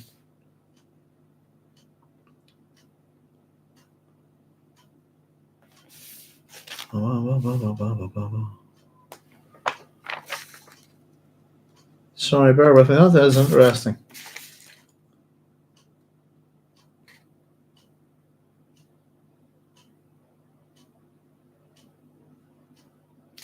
I can see the words containing. Right, here we are. No localized.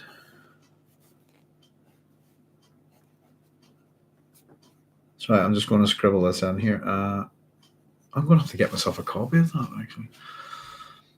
No localized space-time. That makes a lot more sense. No personal image vector. Yeah, oh, for goodness sake. None of this is in any of the editions I have, Cynthia, at all. I wonder how many of you, I don't know what copies the rest of you are having, if any of else have you got the same problem. No personal image vector.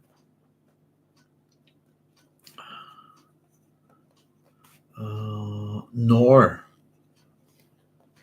associated sensory captives. That makes a hell of a lot more sense. Right. I'm just going to put up here. That's the Berkeley Medallion. Medallion edition. 1975. Right. Well, we're going to have to recommend that one, aren't we, as a preferred copy of Dune Messiah, because that looks like a chop, that something's just fallen out of the book by accident at some point, and that the mistake has been remade again and again, which is, I suppose, a thing that happens when people keep reprinting old books, and but that's clearly, obviously, that can't have been taken out of these books intentionally. it's been accidentally chopped. I think there's no other way because it doesn't make any sense, and now it does. Thank you so much, Cynthia. Goodness gracious, it's good that we've got different texts here, isn't it? I mean, I've got a bunch, but honest to goodness, that's appalling. I don't know. You think there'd be a job for me as an editor and some of this stuff? You think? I'm going to highlight that. That's really important. Thank you so much for that. I'm kind of appalled by things like this, to be honest with you, especially when you've got a property like, an intellectual property like the Dune series. A number of these editions have been scanned into the web archive. I'll look for them later. Thank you so much, and email it to you. It looks like we'll have a whole bunch of links and stuff, so we'll maybe put them all together and throw them up in the description, But yeah, I was kind of struggling with that, and I was about to just head on and I don't know what to do with it. It doesn't make sense to me. Was it not meant to make sense to me? It makes perfect sense now. Thank you so much. Oh, Carlos, it makes you wonder how much text was changed in the Bible. Oh, shitloads, Carlos. I mean, if you talk about Old Testament, for example, what we call, the Talmud and things like that, the Torah, sorry, but how does that end up into English? If you see what I mean. Certainly the King James Bible, heavily changed, chopped, all sorts of words. We don't agree with that word. We don't agree with that. It's a different animal, isn't it? And we've talked about translations. Oh, I've got something I really need. We were talking about translations. I kind of have something relevant and very, very funny and quite rude to read to you from the 559th Tale of Scheherazade, I think it is. And somebody in the audience, and I can't quite remember who, has the Burton translation, and I was kind of wondering, well, this is pretty rude. I wonder how does Burton translate it, but it's to do with pilgrims, and I will dig it out for you whenever we get to talking about pilgrims. Don't let me forget to go get the Arabian Nights. Sorry, the 1001 Nights. Funny, ever since I was a kid, it was the Arabian Nights. It's hard not to imagine it as that. I know it's proper title, but I always say the Arabian Nights. But the 1000 Nights and One Night. At the minute, I'm reading the story I'm actually reading. Tell you what, folks, give me 1 wee second. I'll just go grab it now, that we can have it sitting here. Only take me a sec.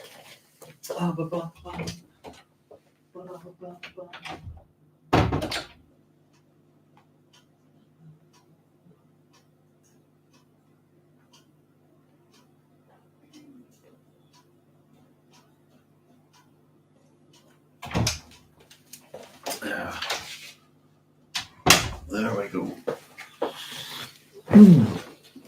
Yeah. Yeah. Okay. So you'll get things like the 10 Commandments, for example, Carlos. My understanding in the Torah, they're 10 words, if I'm not mistaken, not 10. Not thou shalt not kill, this kind of thing. But there's all sorts, I suppose. There's a big one within the New Testament. Is Jesus the Son of God, or does it actually say the Son of Man?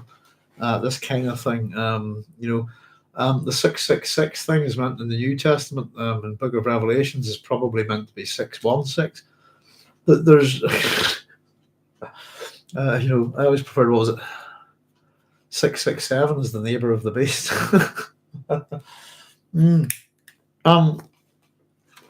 Translation's incredibly important. And I've got a book, this is the Arabian Nights, and you can get, how would you put it? Heavily sanitized versions of this. When I read the story I'm reading, let me just check that I've got the right night, isn't it?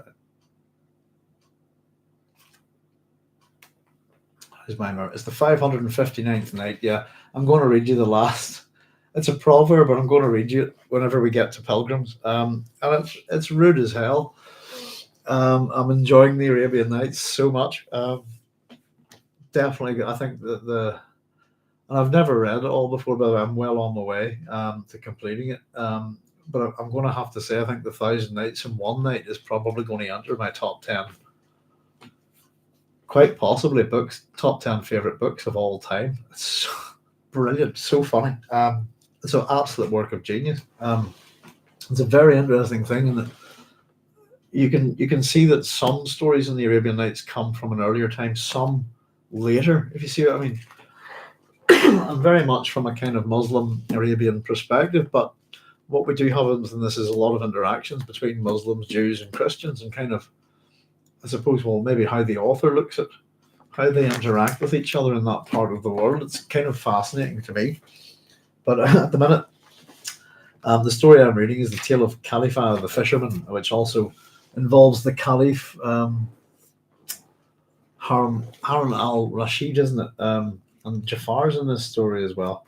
But I think our main character actually here is a Jewish fisherman. Poor Khalifa. He's a bit unfortunate. I haven't finished the story yet, but it's very enjoyable. Oddly enough, I was going to say a wee thing about. I was telling you that I was reading Bob Shaw's Ship of Strangers, and I was thoroughly enjoying it. And I was thoroughly enjoying it till I got to the last story. And you could almost read like a wee set of scenarios for something like Traveller 2300 or something, like that. But they're very interesting stories, and the ideas are great, and the characterization is good. And then we got to the very last story, and we have this character called Christine Holmes, is the only female character in the book, and the way this character is treated is just absolutely appalling. And it's one of the worst representations of a female character I've ever read. I didn't like it at all. Which is really sad because it was literally in the last book, and I'm actually appalled by it, to be honest. But otherwise, and that's one of our Northern Irish writers, But there's all sorts, all sorts in the ancient world, this kind of thing, and how people look at words and how they translate. How they translate can be quite interesting, We've got a word here, Carlos. It's the crack. We call it, and that's how we spell it there, crack. And if you meet somebody, rather than saying hello, they might just go, "Oh, all right, how's the crack?" Or "What's the crack?" Or "Any good crack?" This kind of thing. And it doesn't mean crack cocaine, but it's a very particular word in Ireland. And I know someone who's gotten a beaten up in England, in America, for using this term in the bar. Just went, "What's the crack?" I thought he was a crack dealer, and he got beaten up and thrown out. It was a long time ago. Guy was a school teacher. But yes, indeed, words have meaning, and very particular meanings. And one of the things that I'm not fond of is where people try to suggest that words are archaic and don't mean what they used to mean, whereas as much as they might change and evolve and have new meanings, they still mean what they used to mean as well. We would have a lot of archaic language, I think, in Ireland. I suppose from my point of view, a lot of the stuff in the Greek and Roman worlds, it's not archaic to me in any sense or form. And often you'll find it within things like legal and medical professions and stuff, But particularly with the King James Bible, Carlos, you have to understand that that's what we call this is what's called the English interpretation at work again, from the Roman interpretation. How are we going to interpret this?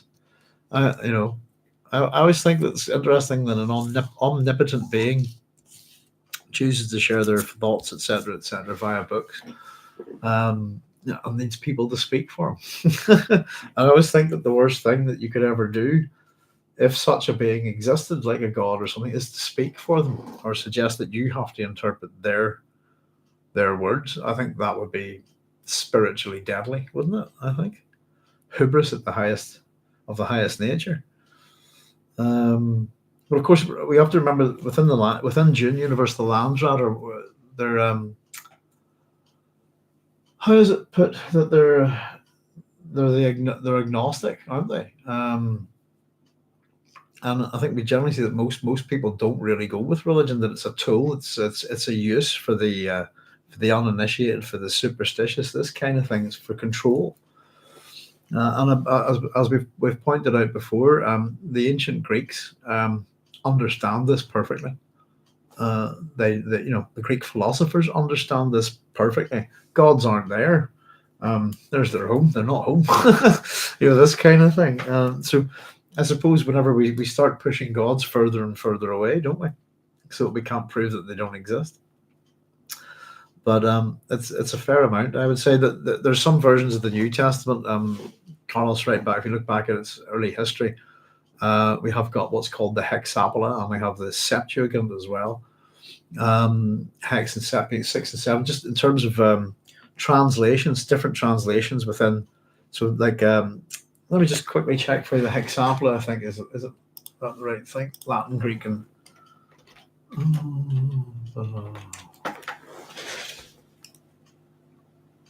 I need sixfold on it. Let's see. The Hexapla, sixfold, originally called the Origenis Hexaplorum, is a critical edition of the Hebrew Bible in 6 versions, 4 of them translated into Greek, preserved only in fragments.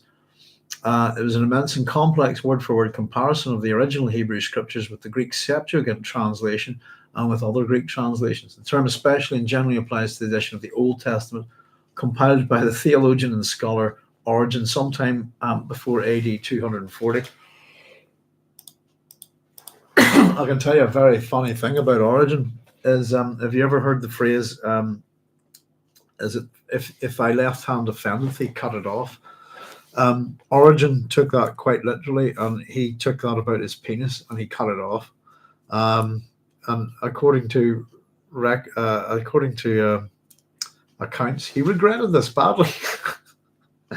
Dear, the guy that wrote, yeah, there you are. Never mind the words, Carlos. It's names being changed, other people's stories being put in as this person's story, this kind of thing. It makes you start wondering whose story is the first, whose story is correct. Yeah, who's the guy with the flood? Is he the Greek Deucalion? Is he Noah? Is he the Sumerian Matish? This kind of thing. But it's ultimately you'd have to go with, well, the oldest story has to be the original one, doesn't it? And that's kind of where I like to look at some stuff like that.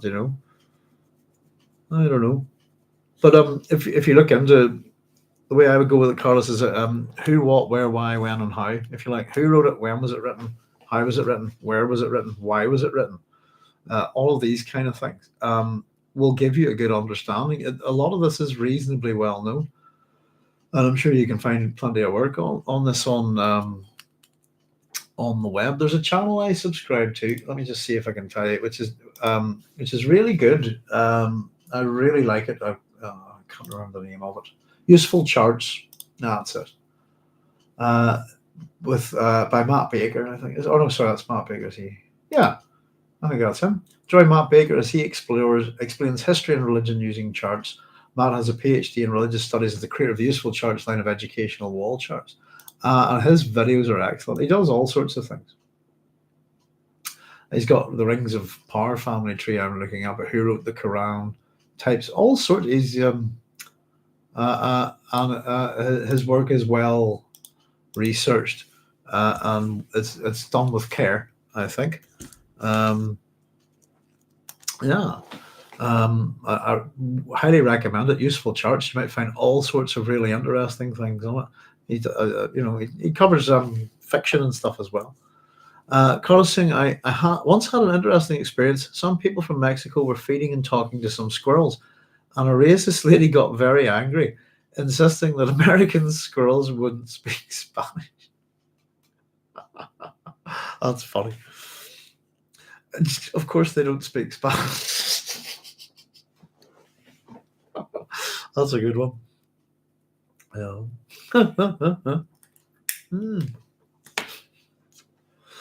Very good. Yeah, there's all kind of nuttiness out there. I think I saw a video on YouTube the other day, and it's a woman giving off about, I think she's an American. Oh, my window is open. Giving off about that her local supermarket is starting to sell meat belonging to exotic animals. Has anyone seen this? and she's holding up the packet and going, look, tender loin of pork. And oh God help her, it clearly says tender loin of pork. She thinks it's lions. I just saw that the other day. It just, oh dear. But it's easy to make mistakes, I suppose. But I wouldn't record myself. Let's see, where do we get to? Power 2 powers. Oh yeah, well thank you. Sorry, that was a whole bit of a, so that little last bit, just to the spice change of prescience. How could someone who never experienced the spice change of prescience conceive an awareness that contained no localized space-time, no personal image vector, nor associated sensory captives? That makes a hell of a lot more sense. So Paul, we're told he looked at Alia and found her attention on Irulan. Alia sensed his movement, glanced at him, nodded toward Irulan. Oh yes, yes, any answer they gave would find its way into one of Irulan's special reports to the Bene Gesserit. They never gave up seeking an answer to their quiz at Sadarak. It's good that my one mistake, and you got to pot that one in there as well, Cynthia. There was a double mistake there, one my fault and one the books. But yeah, I think I'm gonna have to see if I can track down another copy of Dune Messiah. Hopefully, Cynthia, if you spot anything else like that, I usually do a kind of shorthand, but I try to, when it comes to dialogue, I write or characters' thoughts, I write it out word for word like a script, to keep me right with my wee notes and stuff all around it. So that was me trying to write that bit out. It clearly didn't make sense, but now we know why. So Stilgar, though, we're told, and here this is the consideration, I suppose. Stilgar, though, deserved an answer of some kind. For that matter, so did Irulan. So here's Paul's answer. The uninitiated try to conceive of prescience as obeying a natural law. And he steepled his hands in front of him. But it'd be just as correct to say it's heaven speaking to us. That being able to read the future is a harmonious act of man's being. In other words, prediction is a natural consequence in the wave of the present.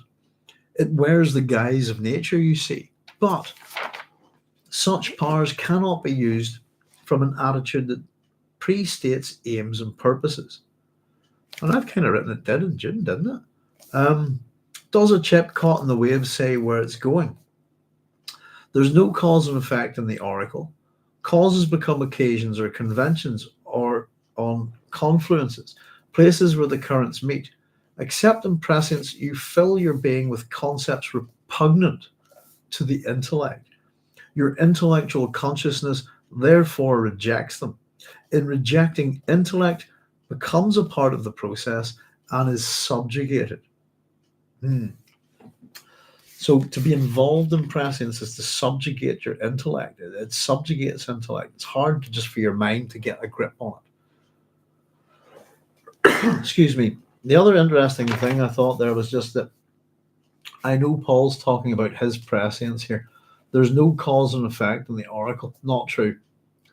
There's always a cause that will require someone to go to an oracle, if you see what I mean. And I can give so many examples. But I think that's, rather than Frank talking generally, I think this is Paul talking specifically about his prescience. An oracle. So you can't use it from, I want to find this out for this reason, is what he's kind of saying. It's more like just kind of rowing your boat gently and seeing where it takes you to, if you like, is the one I always like to use, like describing color to the blind. There's a great one here. It's famous. I don't know about America. I don't think people are too much into their snooker in America. I know pool and stuff like that, but snooker's very massive here and in Europe. And there was a very famous. I think it was a snooker final all these years ago, and we had a colour TV at the time, but it's back when plenty of people still had black and white TVs in the UK. And very famously, the commentator says, and there's the green ball next to the blue. And he says, and for those of you watching at home, in black and white, it's the one next to the yellow. Something like that. Incredibly daft thing, but yes, indeed. Yeah, this is how do you describe prescience to someone? How and it would challenge your intellect, wouldn't it, to get your mind around such a thing. Stilgar takes this. You cannot do it. And Paul says, were I to seek Tupile with prescience, and he's saying this directly to Irulan, this might hide Tupile. And Irulan's response here is chaos. It has no consistency. So I've written down that that's not mathematical chaos, that must be primordial or something like that from her point of view. And Paul says, well, I did say it, but obeys no natural law.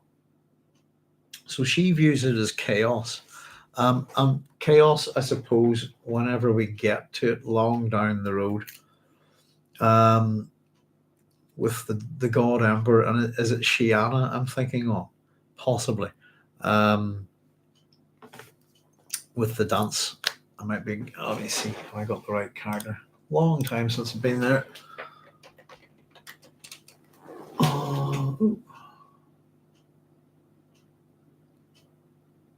Oh, goodness. Oh, it looks like Brian Herbert's got to that character too. Descendant of Siona, or is it Siona I'm thinking of? Possibly. It's the character that does the dance that attract, if you know what I mean. Been a long time since I read God Emperor now. Looking forward to getting there, I think. Part of me almost would like to sort of dig it out, just read it for a bit of fun between book clubs or something, you know.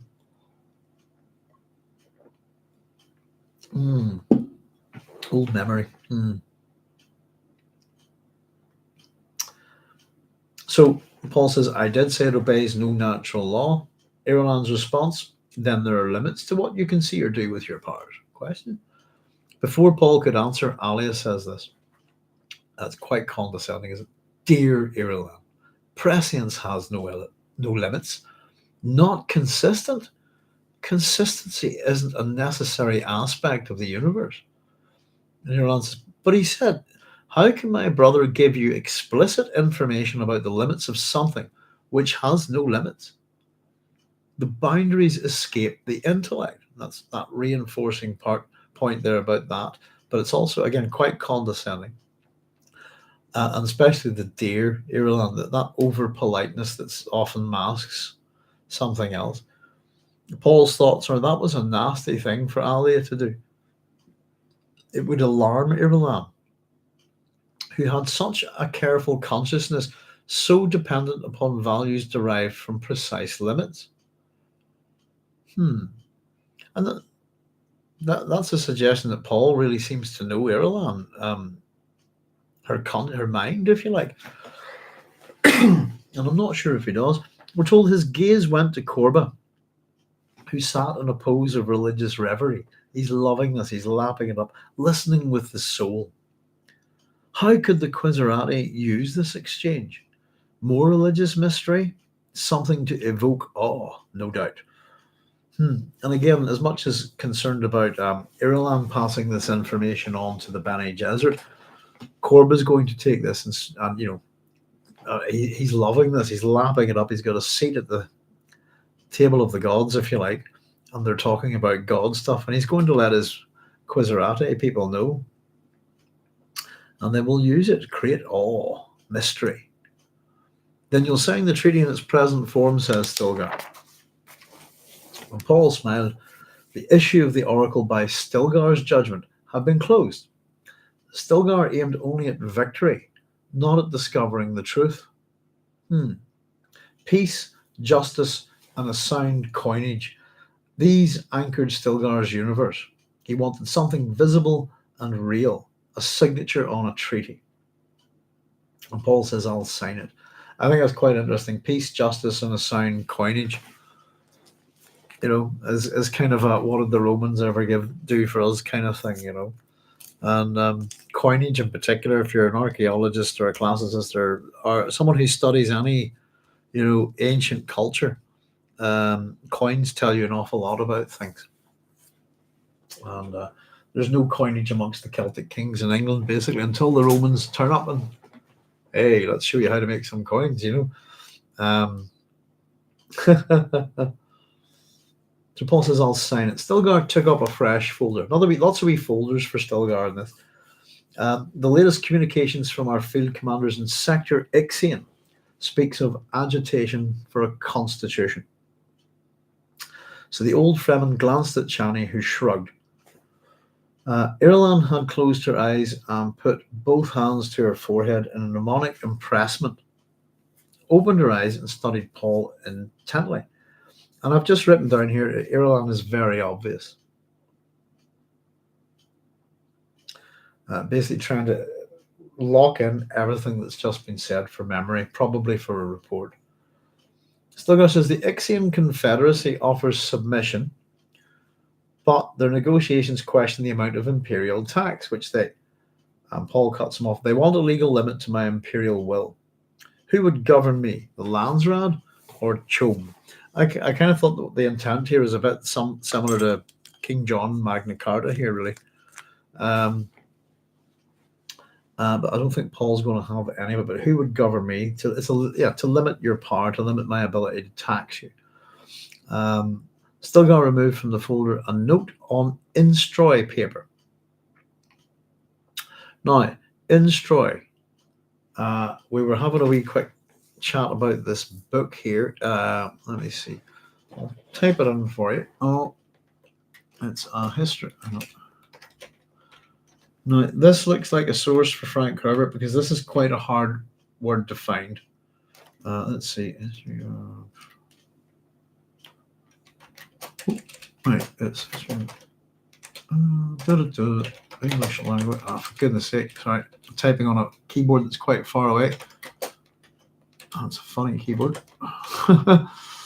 History of English language. And it's by Albert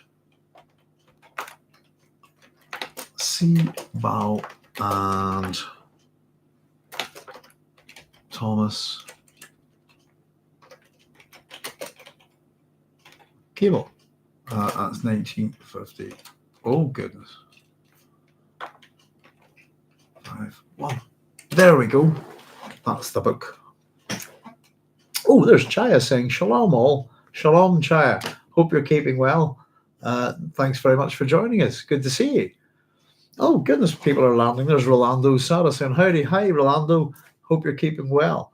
We're just, goodness, we've been having a bit of fun tonight with this chapter, haven't we? We've discovered a whole section missing from my book and from all of my copies of Dune Messiah. But thanks very much for joining me, folks. I've just popped up on the screen a history of the English language by Albert C. Bow and Thomas Cable, 1951. I was able to find a copy of this online and download it, no problem.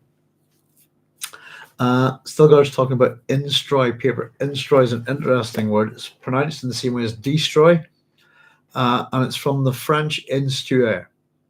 And it's a 15th century English word, Instroi. Oh,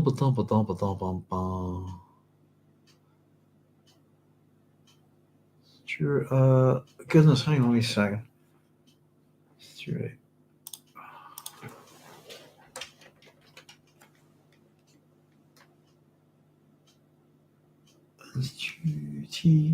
Hang on. Sorry, bear with me a second. My handwriting is twar. Which means to educate. Okay, instruction, if you like, from the old French. And this is a 15th century English word. So instruire, hang on. Oh, I'll be able to do that, right? Let's see. It has a number of meanings, I suppose. The verb to instruct, educate, teach, apprise, tutor, or apprise. There we are. But that was an interesting one, and it led me to that little book, an English book, which I think has been reprinted 5 or 6 times, and seems to be quite a worthy text. Certainly something I wouldn't mind piling through, So there we go. But that's the source for that word instro, and I couldn't find it anywhere else. And then I found this interesting book, and it would seem very much as a book on words and stuff like that. Oddly enough, I got a very similar book recently on again a download on Irish place names, which I think are quite fascinating. Excuse me. Instroy. Bob says sounds Orwellian for self-destructive, doesn't it? It does a wee bit. I thought of that. Instroy, destroy. That's what I was going, because whenever in the book it was just saying next to the word destroy, but it just in terms of pronunciation. But yeah, I get exactly what you mean. Yeah, but I looked on instructive paper, something that's informing them of something, perhaps. So Stilgar says, this is, one of our agents sent this memorandum from a caucus of the Chom minority. And he read the cipher in a flat voice. The throne must be stopped in its attempt at a power monopoly. We must tell the truth about the Atreides, how he maneuvers behind the triple sham of Landsraad legislation, religious sanction, and bureaucratic efficiency. So they're saying that this is all a sham. The legislation from the Landsraad's a sham, the religious sanctions are a sham, and his bureaucratic efficiency is a sham, suggesting what they're not efficient, perhaps. Stilgar pushes this note back into his folder. I've asked a wee question here: has Stilgar got a built-in distrans? Folder note, but it also says he has a cipher here. I'm not too sure, but it was just the way the voice, the flat voice. I'm not too sure, but it was a wee comment. We'd heard about the Atreides having, distrans put into people. And Chani says, Chani murmurs, the Constitution. Paul glanced at her back to Stilgar. Thus the Jihad falters, but not soon enough to save me. And we're told, quite interesting, the thought produced emotional tensions. Although Frank's pretty good at building up tension, isn't he? But these are tensions within Paul. So the Jihad is going to come. The Jihad is faltering. It's coming to an end. But it's not soon enough to save me. I suppose we get all of this. I suppose we're starting to get this. It's I don't know, all in my name. This, but I'll be blamed for this kind of thing. I'm not too sure what to think about it. Paul's thoughts here, I suppose this bit's going on about constitution, statecraft, and power, is that he remembered his earliest visions of the Jihad to be the terror and revulsion he'd experienced. Now, of course, he knew visions of greater terrors. He had lived with the real violence. He'd seen his Fremen charged with mystical strength sweep all before them in the religious war. The Jihad gained a new perspective. It was finite, of course, a brief spasm when measured against eternity, but beyond lay horrors to overshadow anything in the past. All in my name. These are his thoughts, and that's his concern, isn't it? Here, really, isn't it? I think. Perhaps Chani says that they could be given the form of a constitution. It needn't be actual. I think this is quite funny. Just make one up. What the hell? They'll never know. This kind of thing. United Kingdom of Great Britain and Northern Ireland, as it's known, likes to describe itself as a parliamentary. When you hear this is good for you. We're a parliamentary democracy that has with a constitutional monarchy. We have a parliament. We're not a democracy in the true sense of the word because we have a monarch, and our constitution doesn't exist. There isn't one. Which I think is interesting. I generally know a wee bit about the American Constitution, how important it is in America, and I think we are going to get some of Frank's thoughts on the American Constitution, really. But an emperor has no need for one. So just backing up here, all in my name are Paul's thoughts. Chani offers perhaps they could be given the form of a constitution, needn't be actual. And Irulan, of course, and one of the most important lessons that you'll ever learn in any Dune book or in life is that deceit is a tool of statecraft. One of the most important quotes, again, in this chapter. And it's very, very true. You can take it all the way back to, if you look at Plato's Republic, that we were talking about the discussion on whether the gods are real or not. And the answer is pretty much no. But they go, what about religion? Should we get rid of it? Nah, it's useful, isn't it? It's good to control the people with. We'll keep that up. The deceit is there. That's about 300 years before, BC, roughly. Probably a bit more than that. What's the date on the Republic? Of course, the Republic isn't its proper name, is it? But that's what we know it back.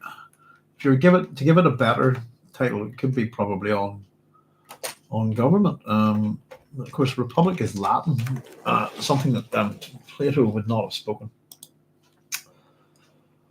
Oh, Latin de Republica, Greek politia. Yeah, politia, politics, if you like, would be the original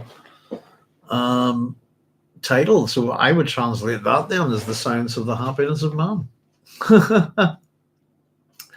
Let's see, 375 BC, concerning justice, the order and character of the just city-state and the just man. There you go. The whole idea of philosopher kings and stuff like that is there. I think that's something that we kind of have in this country, by the way, is the idea that we have a particular set of schools that will be Eton School, and then the two, Cambridge, Oxford kind of thing, and that the people who run the country should come from that school and go to those universities, and therefore there's a political mindset within this. That's the kind of sense of philosopher kings, isn't it? But the only thing is they're not philosophers. They're economists and things like that, and they're not kings either. They're just posh twats. But there you go. I certainly think that kind of constantly producing one kind of people to run your country like that is not healthy. But there we go. Oh, I picked up a few people here now, haven't we? So, let's see.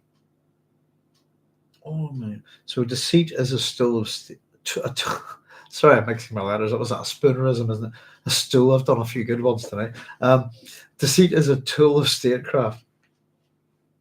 You could say it's a stool of statecraft as well. I don't see why not. So Paul says there are limits to power, as those who put their hopes in a constitution always discover.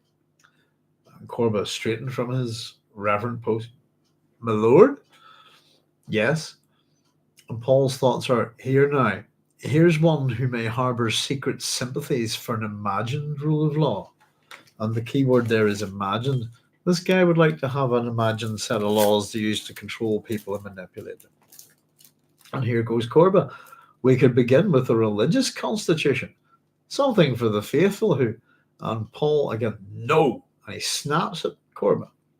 And immediately says, we will make this an order in council. Are you recording this, Irulan? And I'm just going to stop there very quickly, folks. I'm going to run to the loo again. I do apologize. I'll be right back.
Bing, there we go. Sorry about that, folks.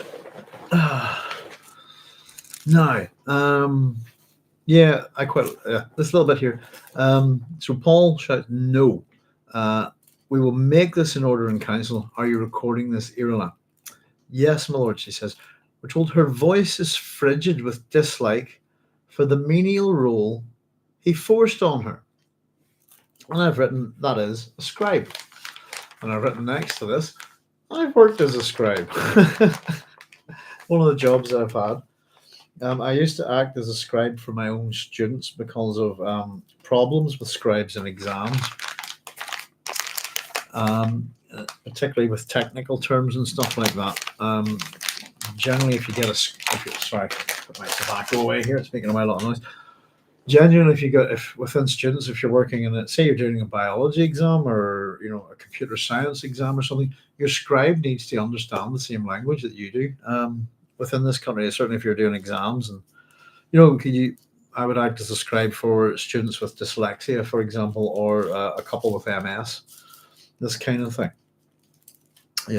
But when I used to get paid at the college I worked in, I would get my full teaching rate, but I got paid minimum wage for being a scribe. And I attribute it to why my handwriting's got so bad. Because I had to, and I write with an ink pen, by the way. It's a fountain pen. Same pen I use the same pen my whole life.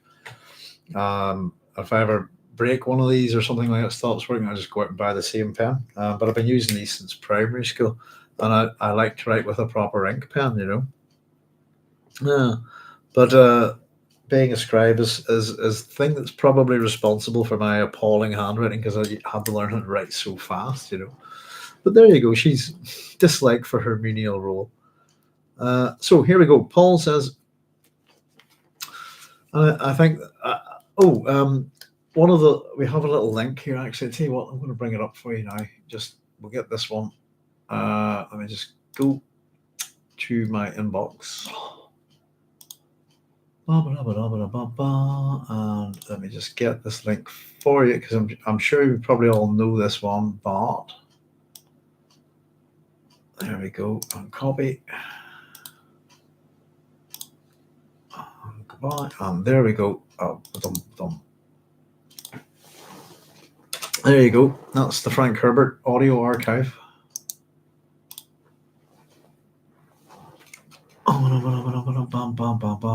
on the Internet Archive. There's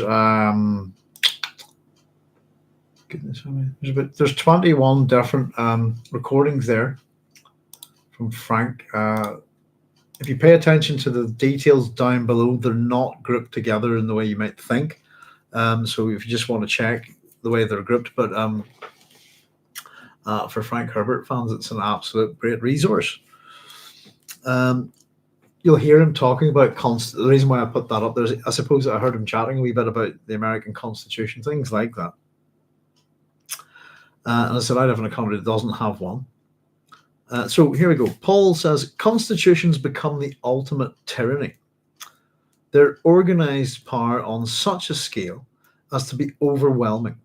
The constitution is social power mobilized, and it has no conscience. It can crush the highest and the lowest, removing all dignity and individuality. It has an unstable balance point and no limitations. Pardon me. I, however, have limitations. In my desire to provide an ultimate protection for my people, I forbid a constitution, order in council, this date, etc., etc. It's quite an interesting thing. I know a bunch of you guys are American citizens, and I know,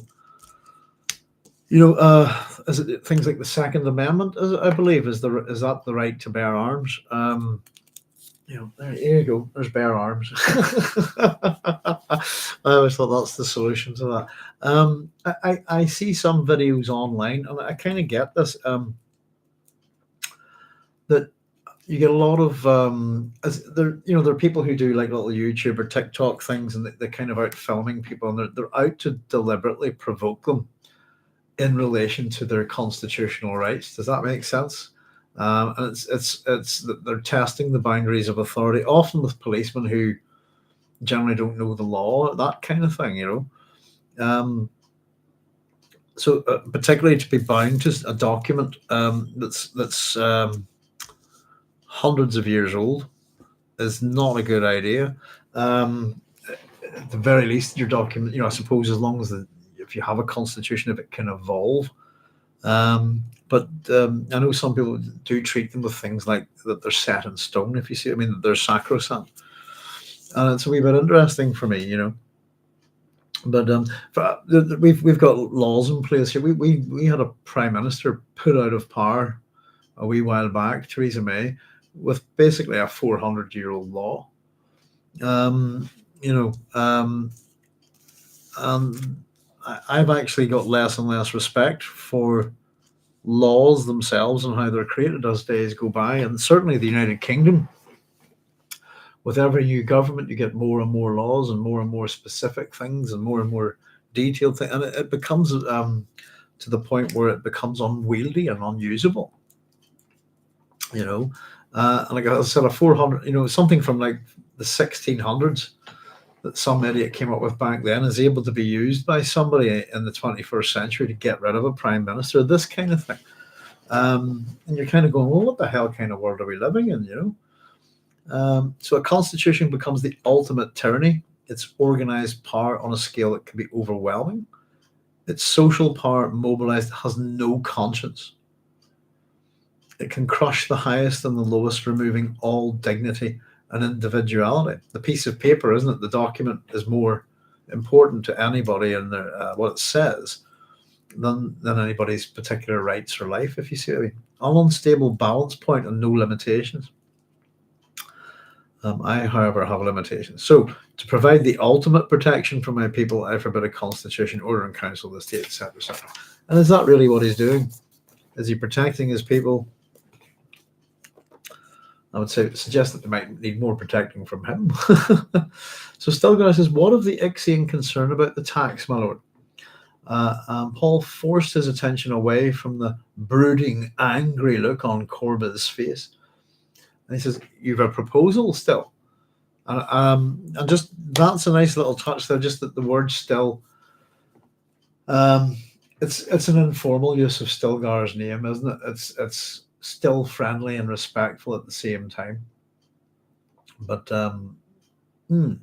Stilgar says you must have control of taxes, sir.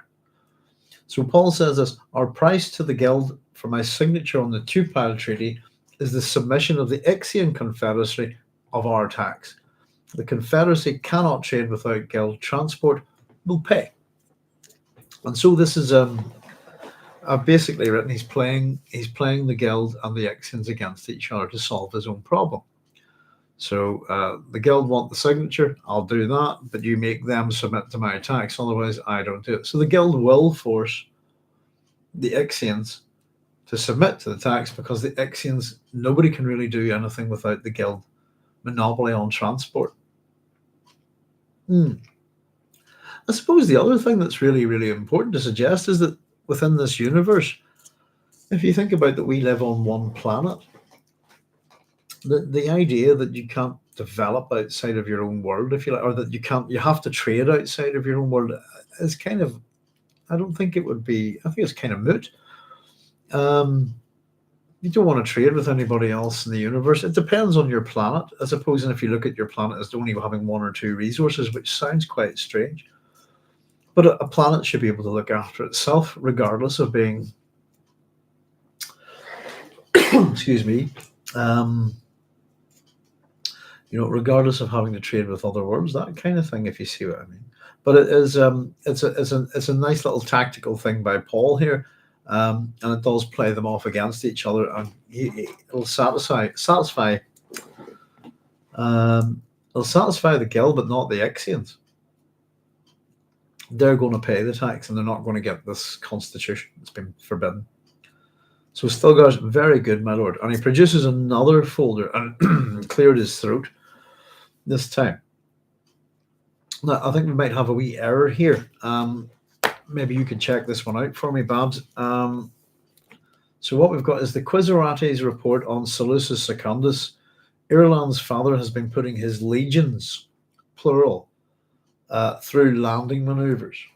Now I'm just going to double check that I was pretty kind of sure. Yeah, so I have legions in this sentence, which is a plural. Now Irulan finds something of interest in her palm, of her left hand, and a pulse throbbed at her neck. And I've also written next to that, what is her level of Bene Gesserit training? Because she's giving stuff away left, right, and centre, isn't she? And as Paul says that she's a pawn of the Bene Gesserit. She is meant to be a Bene Gesserit, but there's levels, isn't there? And how well trained is she? I'm not too sure we can assess that. But in terms of composure, keeping your body under control, all the prana bindu stuff, Irulan doesn't seem to be very good at it. So Paul says, Irulan, do you persist in arguing that your father's one legion is nothing more than a toy? And that's where I was wondering, Cynthia, the word legions is also plural in the text. There we go. Well, we've got a contradiction there. I don't really, I'm not really too sure about it, but yeah, legions plural in the statement beforehand, and then we get this that your father has one legion.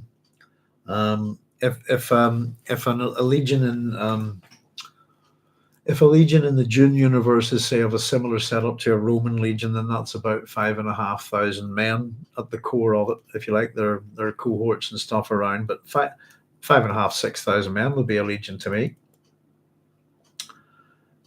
which is not a lot for a planet, is it? And Irulan again reinforces this. What could he do with only one legion? So thank you, Cynthia. The word legion is plural in text as well. It just must be a wee mistake. And Chani's response, and of course she stares at him out of slitted eyes, we're told. And Chani's response is, he could get himself killed. And Paul nodded, and I'd be blamed. And there's that thing again, blame. Earlier, all in my name, I'd be blamed. And Alia says here, Alia interjects here, I know a few commanders in the Jihad who'd pounce if they learned of this. And Irulan protests, but it's only a police force. Paul says to her, then they have no need for landing maneuvers. I suggest your next little note to your father contain a frank and direct discussion of my views about his delicate position. That's a threat. I mean, a bunch of wee threats here. And I would argue when Chani says he could get himself killed, and Paul says I'd be blamed, I don't think that's a direct threat from Chani. It's more of a suggestion that Irulan's father himself is putting the legions through the landing maneuvers, that he might just get killed in an accident or something. Though there are overt threats, I think, from Chani in this.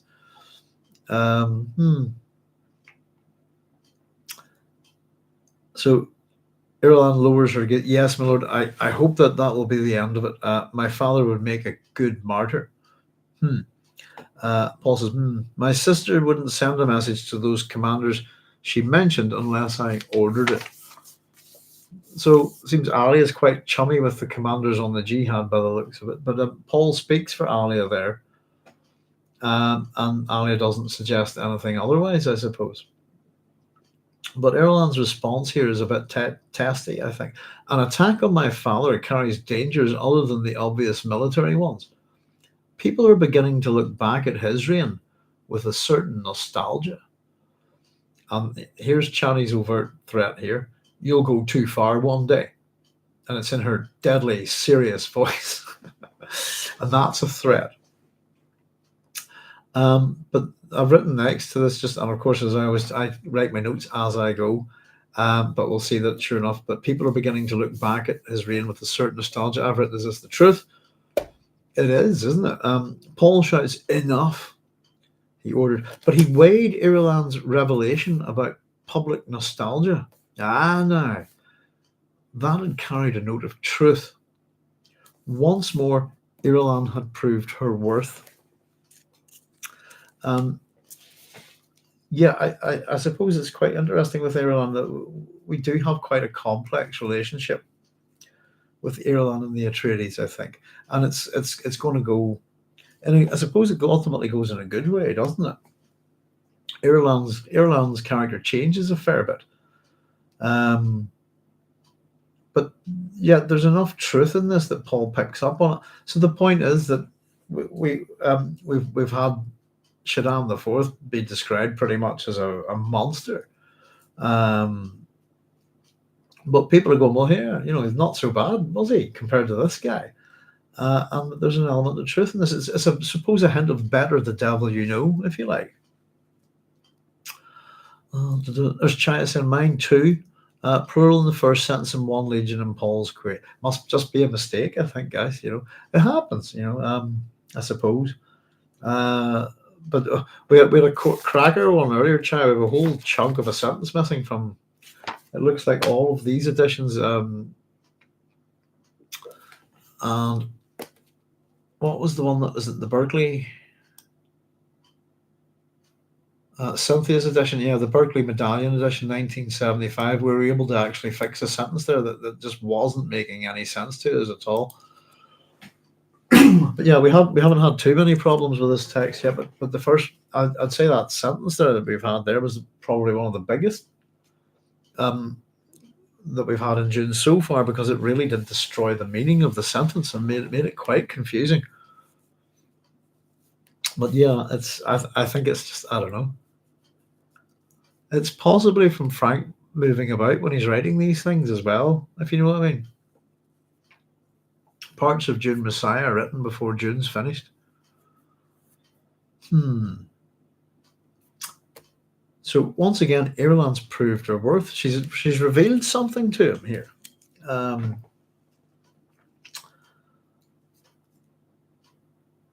I suppose, as much as I think Chani takes it as a threat, maybe threatening language, Chani threat gives her a good threat there. Paul sees through it, I think, for that. Oh, there's a facet of truth there that's useful to know. She's proved her worth, I suppose. Maybe the idea of keep your enemies, was it your friends close and your enemies closer, Cynthia said, in defense of the plural, perhaps it suggests that the Quizerati reports tend to exaggerate the truth. Just the thought. Yeah, could be.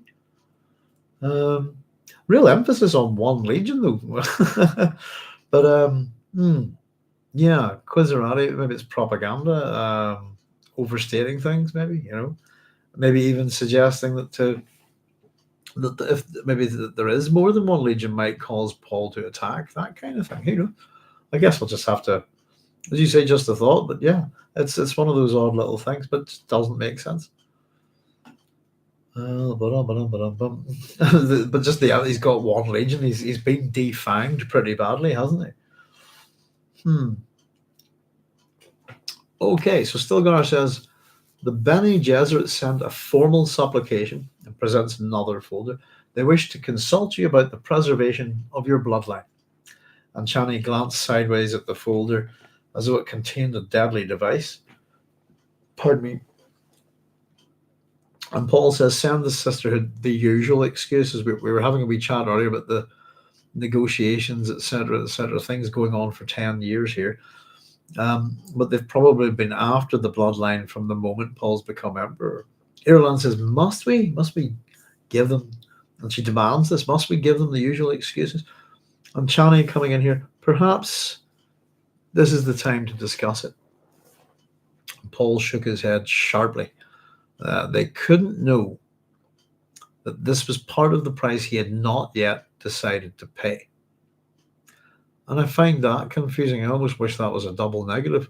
It can't know it's part of the price he'd not yet decided to pay. And I put next to that, so will he pay? Question mark. It's just a little bit confusing. There's Joseph Smith saying, howdy, Joseph. How's it going? Thanks for joining us. Hope you're keeping well. Hope you're all keeping well, folks. We're having a wee chat. It's getting really frosty here. We're meant to have a whole chunk of snow on our way. Babs was saying big snowfall on the way there as well. So, yep. Hope you're all keeping safe and toasty.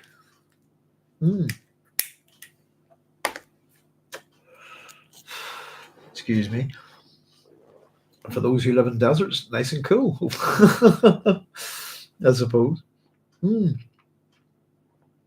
So, right. Usual excuses must be perhaps the times that shook his head sharply. They couldn't know that this was part of the price he had not yet decided to pay. But Chani wasn't to be stopped. Chani says this: I have been to the prayer wall of Siege Tamar where I was born. I have submitted to the doctors. I have knelt in the desert and sent my thoughts into the depths where dwells Shai Hulud. Yet nothing avails. And I've just put that's really sad, I think, especially if we know what's being done to Chani. The one thing that did make me think about was that I remember somebody talking about, as much as we talk about agency in the Dune universe, that giving birth is agency.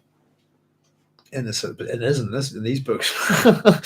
And especially in light, I suppose, of very much the idea that the Bene Gesserit, the idea of Prana Bindu, that these women have complete and autonomous control over their bodies. And I suppose that there's some kind of analog into, the development of things like the pill, for example. Contraception, freeing women to live their lives the way they want, if you see what I mean. Empowering them to do so, and not to be held totally hostage by their own bodies. There is something quite sad that Chani is being poisoned by a Bene Gesserit with a contraceptive. There's something quite horrible about it, if you see what I mean. I don't really quite understand why they wouldn't kind of want just Paul to breed with Chani, if you see what I mean. And obviously for Irulan, it's to secure, I suppose, the throne, in the sense that would be the Bene Gesserit on the throne. Irulan's not that, I don't know, but it's kind of a horrible thing, isn't it? And particularly for Chani, again, another female character where we see her. I suppose characters like Chani and Alia pretty much have one good core chapter, don't they, in Dune, where they really come to the fore and show us who they are and what they're made of. But we get to see a lot more of these characters in this book. And as much as we talk, I do talk about Alia being a tragic character, so is Chani, and I just find it quite sad. Especially where she's doing all the things here, and as Paul points out, science and superstition all have failed her. And I've written prescience too, right next to it. And then he asks these questions: do I fail her too, by not telling her what bearing an heir to House Atreides will precipitate? And I've actually written next to this: yes. She's his wife, he should be honest with her. It's as simple as that. And that's the way I would look at it. Now, we get Petty a couple of times in this chapter, and Petty is not well taken by either of the people who it's put upon, I suppose. But the people who are giving pity in this chapter are Alia and Paul. The first time we have it here, he says we have it that. So I'll just read this. He looked up to find an expression of pity in Alia's eyes. The idea of pity from his sister repelled him. And I've asked a question right next to this: why? I don't understand it. Why does it repel him? Had she too seen that terrifying future? There's a good chance. I've written down here that is prescience subjective? And I think it is in some cases in this. Irulan says, I don't know what you guys think. Irulan says, my lord must know the dangers to his realm when he has no heir. Using her Bene Gesserit powers of voice with an oily persuasiveness. I thought that was kind of interesting, that she's actually trying to use the voice here. Not that I think it would work particularly well in this room, But the fact that it's an attempt to, my lord must know the dangers to his realm when he has no heir. Oily persuasiveness. These things are naturally difficult to discuss, but they must be brought into the open. An emperor is more than a man. No, he's not. His figure leads the realm. Should he die without an heir, civil strife must follow. As you love your people, you cannot leave them thus. And it's phrased as a question there.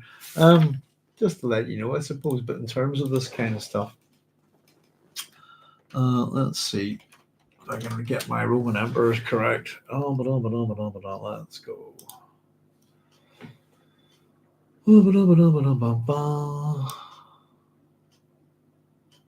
I'm trying to remember who split. And I've typed in Diocletian, who split the empire. It is. Let me see, hang on. Oh, hang on. Am I correct? I was thinking Diocletian or Diocletian's reign stabilized the emperor and ended the crisis of the 3rd century, appointed fellow officer Maximian as Augustus co-emperor. In 286, Diocletian reigned in the Eastern Empire, and Maximian reigned in the Western Empire. Let me just quickly check.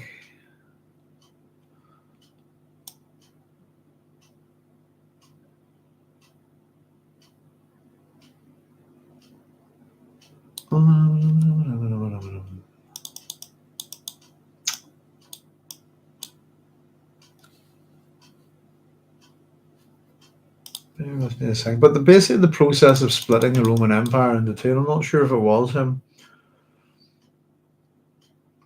Nicknamed Roman Emperor 284 until his abdication 305. Oh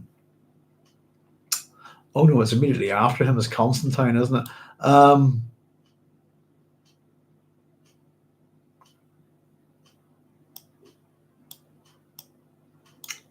Constantine's the first Christian Roman emperor. But this comes to power about 311, 312. But in fact, when Constantine comes to power, Constantine has to flee to Britain on horseback to his father's legions, basically. And then the very famous story of him painting, the XP on the Constantinian cross, as it's known, on the shields, marching to Rome. But basically, I think about 11 or 12 different Roman armies vying for power at that time. And Constantine comes out on top, and that marks a fundamental change in the Roman Empire.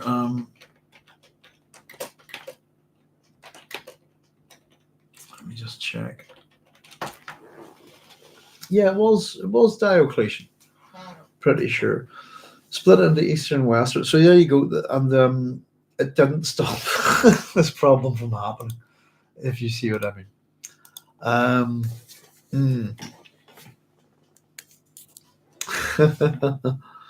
But it was an attempt to do so, I suppose.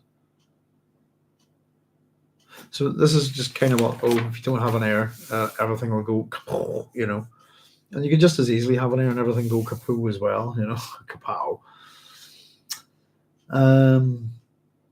So Paul pushed himself away from the table and strode to the balcony windows. A wind was flattening the smoke of the city's fires out there. Pardon me. The sky presented a darkening silver blue, softened by the evening fall of dust from the shield wall. While he stared southwards at the escarpment, which protected his northern walls from the Coriolis winds, and he wondered why his own peace of mind could find no such shield. We're told that the council sat silently waiting behind him, aware of how close to rage he was. He's not a happy bunny about this. Paul sensed time rushing upon him.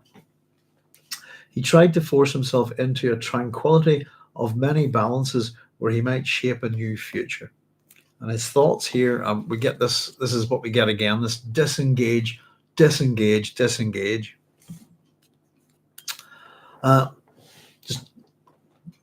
give it up, leave it, don't do it, walk away, this kind of thing. What would happen if he took Chani, just picked up and left with her, sought sanctuary on Tupile? His name, again, would remain behind. The Jihad would find new and more terrible centers upon which to turn. he'd be blamed for that too. He felt suddenly fearful that in reaching for that, even the slightest noise from him might send the universe crashing back, receding until he never could recapture any piece of it.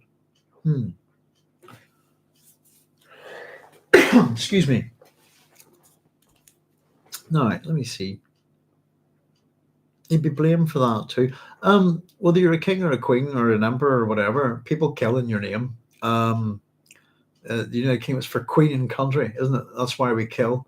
Or for king and country, isn't it now?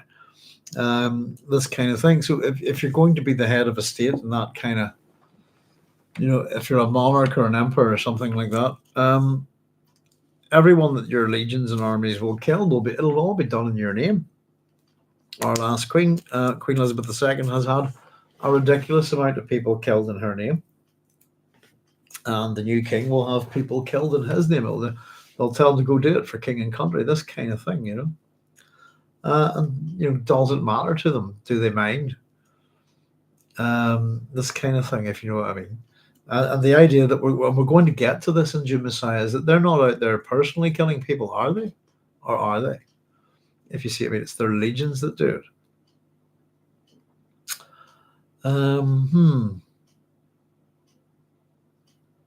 So below him, the square had become the setting for a band of pilgrims in the green and white of the Hajj. They wended their way. Is that a misprint? I'm wondering. Wended. They wended their way like a disjointed snake. I would have thought winded. Hang on a minute. Probably not. There's a word, isn't it? Wend, to wend, to go in a specified direction. Yeah, I would have used a different word. It's a funny word, isn't it? It's not a misprint.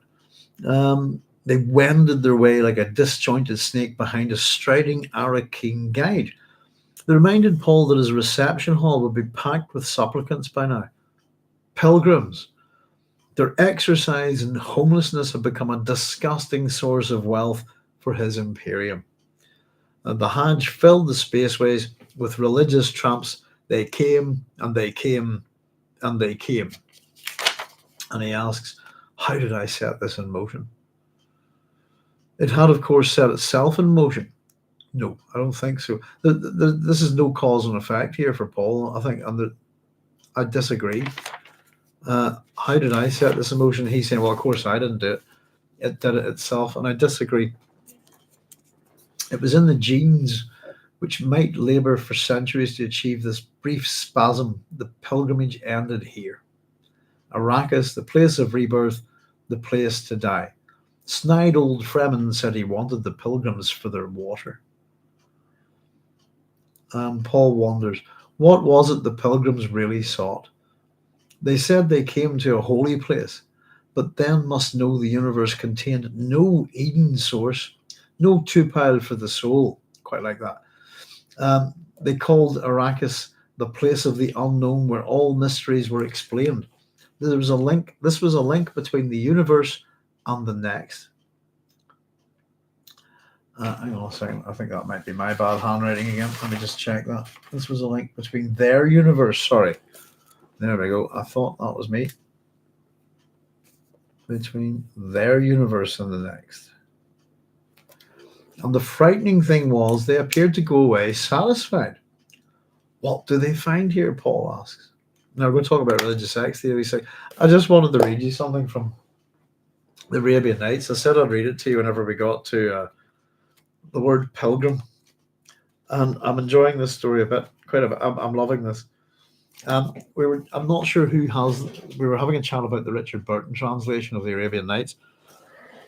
I have a Richard Burton translation, but it's a very small, tiny abridged copy. My understanding his is about 10 or 12 volumes. I think we were chatting about, but we were wondering his is meant to be the absolute, no matter what, the perfect translation, if you want, and the rudeness of it is absolutely preserved, if you like. But you're going to hear something quite rude here. An example of some of the stuff in the Thousand Nights and One Night. But this is from the Mardrus and Mathers translation, which I think is from the French. And it's just to do with This is the story from the 559th night, as told by Scheherazade. It's just a wee description. It's Khalifa's not having a good day, really. Khalifa let go his net and, undressing in the twinkling of an eye, dived after his bag, but he could not find it. He dived again and again, and at last 100 times. But the bag had disappeared, and when he walked up the bank to dress, his clothes had disappeared also. He beat his hands together, crying, "Ah, the vile thieves to steal my clothes!" All this but proves the proverb. And here's the proverb: a camel boy never achieves pilgrimage until he has buggered his camel. There you go. And that's at that point, Scheherazade saw the approach of morning and discreetly fell silent to go on to the 560th night. I was reading that just the other day, pilgrims, pilgrimage, etc. Made me laugh. I've got a bad story to tell you about pilgrims and pilgrimages as well, which is a true and personal one, I suppose. But we'll just read this next little bit.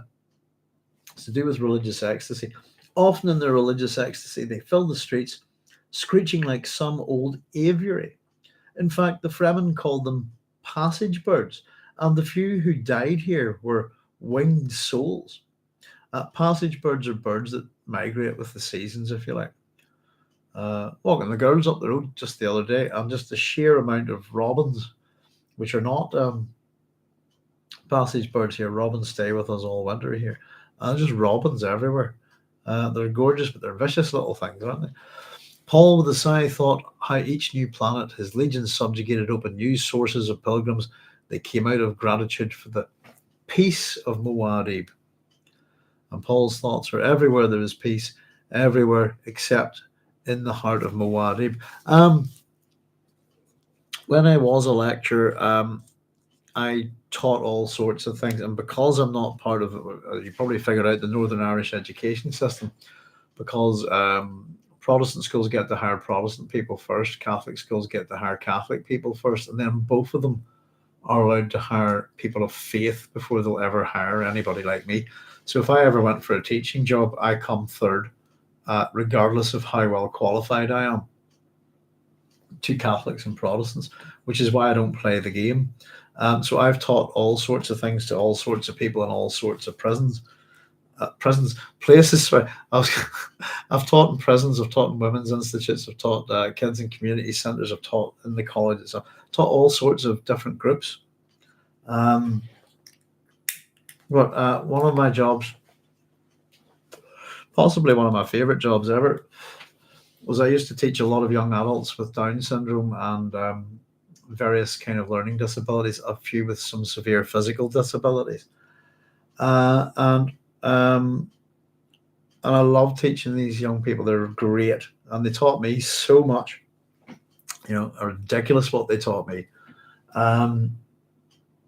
They went on a pilgrimage to Lourdes, for Our Lady of Lourdes, this kind of thing. And whenever one of them came back, she absolutely broke my heart. So whatever she'd been told, we're going on this place for a pilgrimage to Lourdes, etc. She basically been told that Jesus might heal her, if you see what I mean.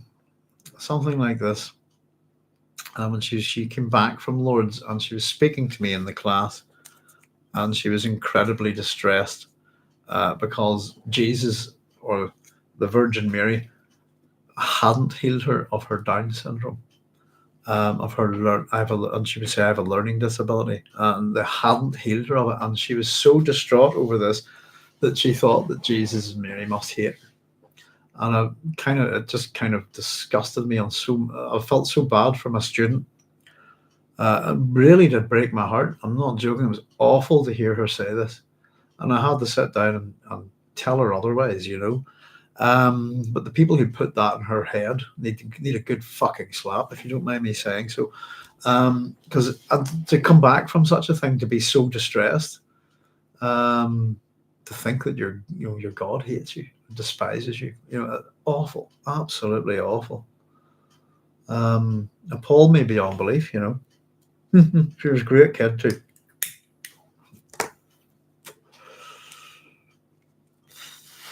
Absolutely loved teaching that. I used to teach what was called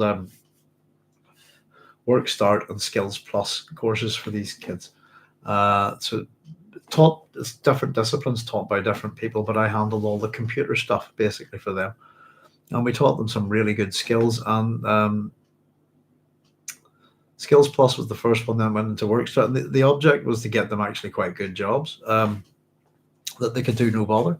Not packing bags in fucking supermarkets, but like secretarial, answering phones, these kind of things, up at the courthouse and stuff. And it was run in conjunction with a charity called MenCap, But that's my story of pilgrims and pilgrimages, and what do they get out of it? I'm sure some people might get something out, but there's a level of self-delusion. But to delude other people, to tell them that kind of thing, to give them that, some kind of false hope, or even to, there's nothing wrong with this person the way they were. You have to understand me. She didn't need healed by Jesus or by Mary or anyone. She's a perfectly lovely human being. Appalled me. Pilgrims. Because the pilgrims can be a good laugh as well. I suppose the pilgrims and the Canterbury Tales, are pretty good. But and I suppose the science fiction equivalent, if somebody hasn't read it yet, is Hyperion. Is heavily modelled on Chaucer. The seven pilgrims on their way to the time tombs, and each one tells their story. If anybody hasn't read the Hyperion cantos, absolutely tip-top science fiction, tip-top literature of any kind. But there we go. They come out of the gratitude for the peace of Muad'Dib. Everywhere there's peace, everywhere except in the heart of Muad'Dib. There's a bit of self-pity there, isn't there? But maybe we can't blame him. I don't know. Paul felt that some element of himself lay immersed in frosty horde darkness without end. His prescient power had tampered with the image of the universe held by all mankind. He had shaken the safe cosmos and replaced security with his jihad. He had outfought and outthought and outpredicted the universe of men, but a certainty filled him that this universe still eluded him. It's interesting to hear the universe of the Atreides prior to this being described as a safe cosmos, with security being replaced by jihad. I suppose that the level of security that the Atreides need to live is pretty bad, isn't it? I wouldn't call that a safe cosmos. Arrakis, the planet beneath him, which commanded... this planet beneath him... Sorry, I've written Arrakis there. This planet beneath him, which... Oh, hang on, that's my handwriting again. Have I missed the word? Beneath him, which he had commanded. Aha, it's my fault. Pen, all right. Where'd you go? There we are. Which he had commanded. There we go. This planet beneath him, which he had commanded be remade from desert into a water-rich paradise. It was alive. It had a pulse as dynamic as that of any human.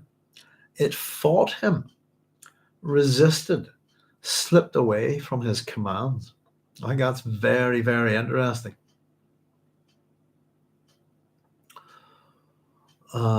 Joseph Smith saying, side note, I am way stoked for part 2. I'm looking forward to it. I have to say, I'm looking forward to it more than anything, so I can see the finished product, if that makes sense.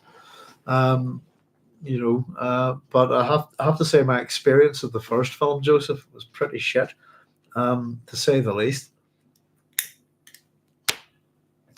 And I still stand by my statement that Dune is the worst film I've ever seen in the cinema. And of course, we don't have IMAX here, so I can't comment. But having watched it on the small screen, it's a very different matter. But I was I don't know. The film I'm looking forward to is Furiosa. I can't wait for that. Please, But I'm still looking forward. Oh no, I know. It's a pity that think, I'm going to do this thing and I'm going to do this for IMAX, and then to ignore the main component, if you like, of the product that you make, which is a standard cinema screen in the world, and not to give a monkeys about it, I think is a one hell of a dumb move from a director. Um, you know, but it really did look really bad. I'm not there are things, and once we saw it on the TV on a normal computer screen, if you like, we saw all sorts of stuff that we never saw in the film. Never even saw the mouse. Never saw Muad'Dib. Couldn't make it out. But we got to see part two. We do. You know, I'm definitely going to pick a different cinema for it this time. But as I said, I don't think there are any IMAX in Northern Ireland. I'm not going to hop on a plane. It's not worth it. Bad for the environment, you know. But maybe some. I got somebody sent me a copy of it. Simply as that, you know. But I was almost to the point where I wanted my money back. Might write a personal letter, but we have to see it. You're quite right. He split the film. I've watched it several times now, Joseph. With you know, and I do watch it with an open mind. But I like it less and less each time I see it. I have to say. But I'm keeping my. I want to see part two. You know, and then sit and watch the whole thing and see what I think. But I think he's done some real irrevocable harm to Frank's work, you know. Pardon me. Dune isn't what it should be, I think. And my problem, I'm sure you all know, is I thought Dune was timely now, you know, and to ignore so many things in it, which are its key messages. And I think when people say we've got to rewrite this for a modern audience, you know, science fiction, particularly if we look at what Frank talks about timelines, about time scales. You know, within, you know, a lifetime, how things change. You can look at how Frank changed as an author and his attitudes. But the message that Dune delivered isn't a product of the 50s or the 60s. It is, but that message is looking forward in a long-term thing, isn't it? It's one of the things we're told about is long-term thinking. And to go, okay, just because this book was written in the 60s, it's not relevant anymore. It's actually more relevant now than it's ever been. And that's why I was so excited to hear of a Dune film now, if you see what I mean, in our time. But yeah, we'll keep an open mind. Yeah, Danny Villeneuve's getting this sort of, I don't know, there are certain directors who I don't like going near science fiction, if you understand me. It's because Steven Spielberg is one. I don't like Steven Spielberg's science fiction films. I think there's a word for it. I call it twee. I don't know. Do you know this word, or is it a very Irish word? I don't know. It's a bit twee. Excessively or effectively quaint, pretty, or sentimental. There you go. Twee.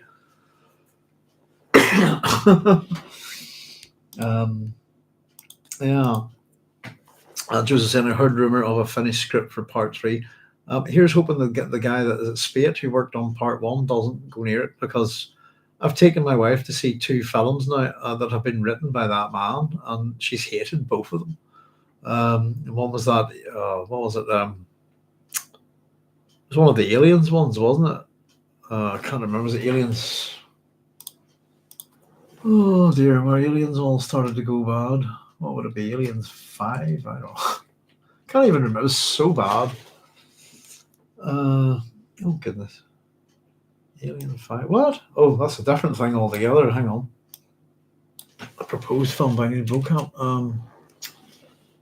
Prometheus, wasn't that it? I think. Awful. God awful.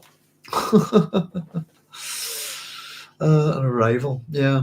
And I still think what he did with Blade Runner 2049 was that it was a very, very clean looking universe, and it didn't look like the Los Angeles of 2019, if you see what I mean. Yeah, the Alien franchise flick, that's right. It's the co-author of the Dune movie. There's a guy called Spate, I think. I'm pretty sure he wrote Prometheus. It was the do-it-yourself abortion in the middle of it that we just went after. It was just really, I don't know, really silly. You had a load of good actors in it, and it just all kind of wasted, weren't they? It was just a bit of a waste. And I watched Arrival. I was okay. I thought it was okay. Oh my god, that was Prometheus, and it did suck. Yeah, it sucked like only a black hole can, my friend. That was awful. I loved the Alien films. Big fan of Aliens.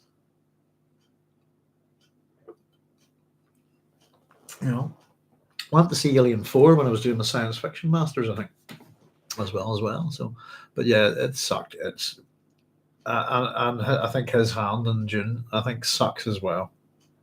I think isn't he responsible for turning kinds into gender swapping and race swapping kinds? That's the biggest mistake that Denis Villeneuve has made, and the attempt to be woke and do. Dune has so much gender swapping and all of the things that they're trying to say we should do. Your hero's father's got a girl's name, for example. It's there's no need to mess around with it like that. Yeah, the engineers are a bad MacGuffin. It's just an attempt to milk something, I think. There's noodles. Hey, noodles. Dear. Let's see, where do we get to? Yeah.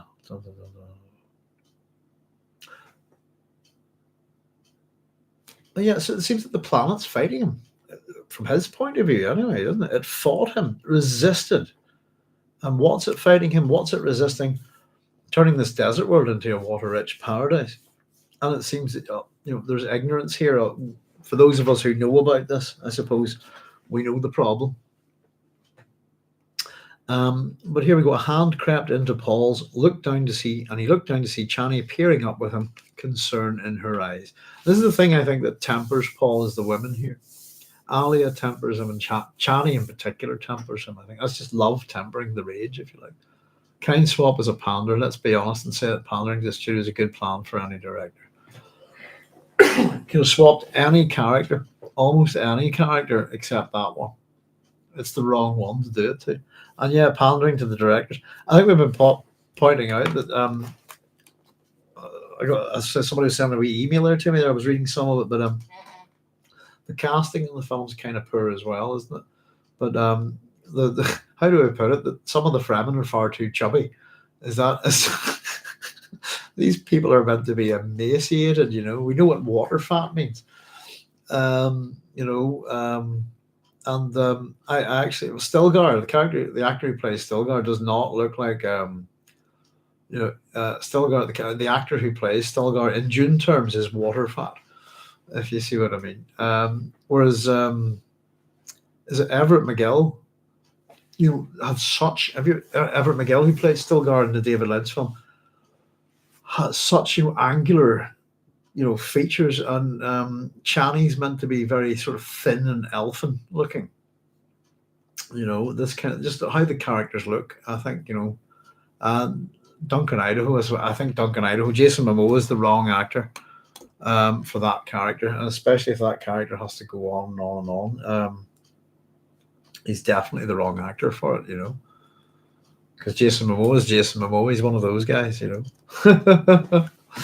Now, let's see. So, Chani says, please, love, do not battle your ruse self. An outpouring of emotion swept upward from her hand, and it buoyed him. Sihaya, he whispered. We must go to the desert soon. In a low voice, she said. He squeezed her hand and released it, returned to the table where he remained standing. Again, just hands. Hands and eyes are really important throughout this book. Hands always represent agency. It's Chani's hand squeezing his. It crept into his hand, and he squeezed her hand and released it, returned to the table where he remained standing. But it buoyed him. Output. I think there's agency in a hand. I think that's a really good example of it. As much as her hand crept in, she gently squeezed. An outpouring of emotion swept upwards from her hand, and it buoyed him. That's Chani's agency, I think. He squeezed her hand, released it, returned to the table where he remained standing. Chani took her seat, And Irulan stared at the papers in front of Stilgar, her mouth a tight line. Paul said, Irulan proposes herself as a mother of the imperial heir. And he glanced at Chani and back to Irulan, who refused to meet his gaze.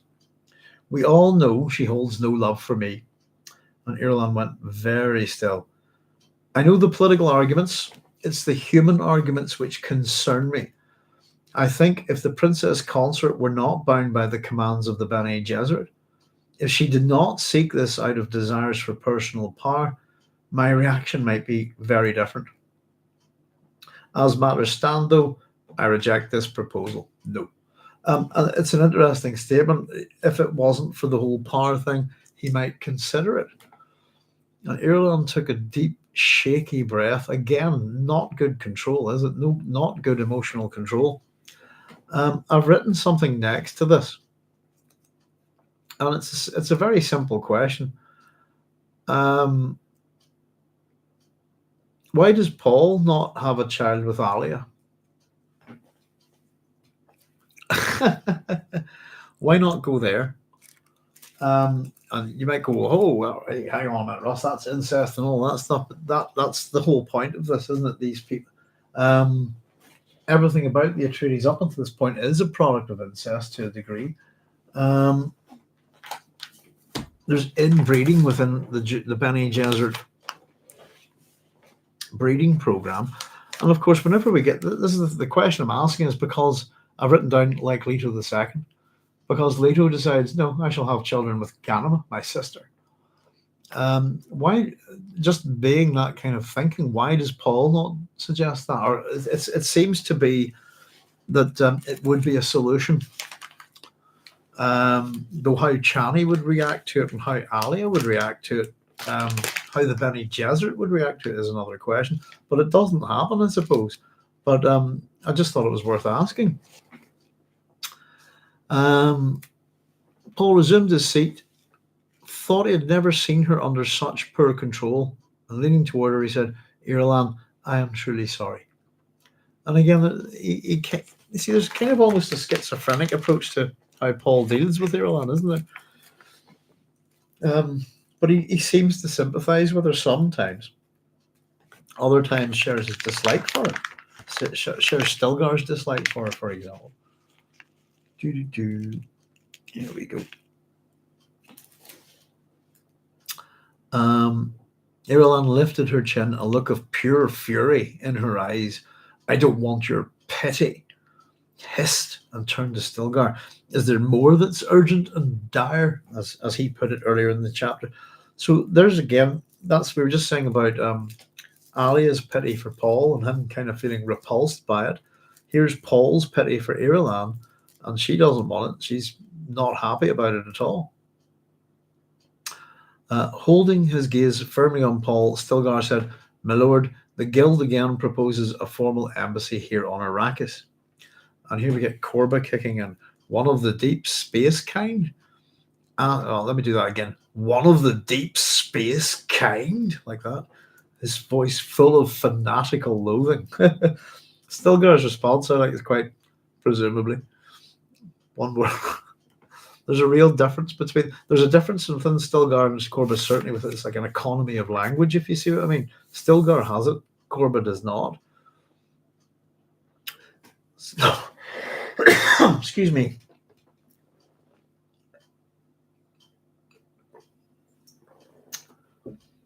Korba says, a matter to be considered with the utmost care.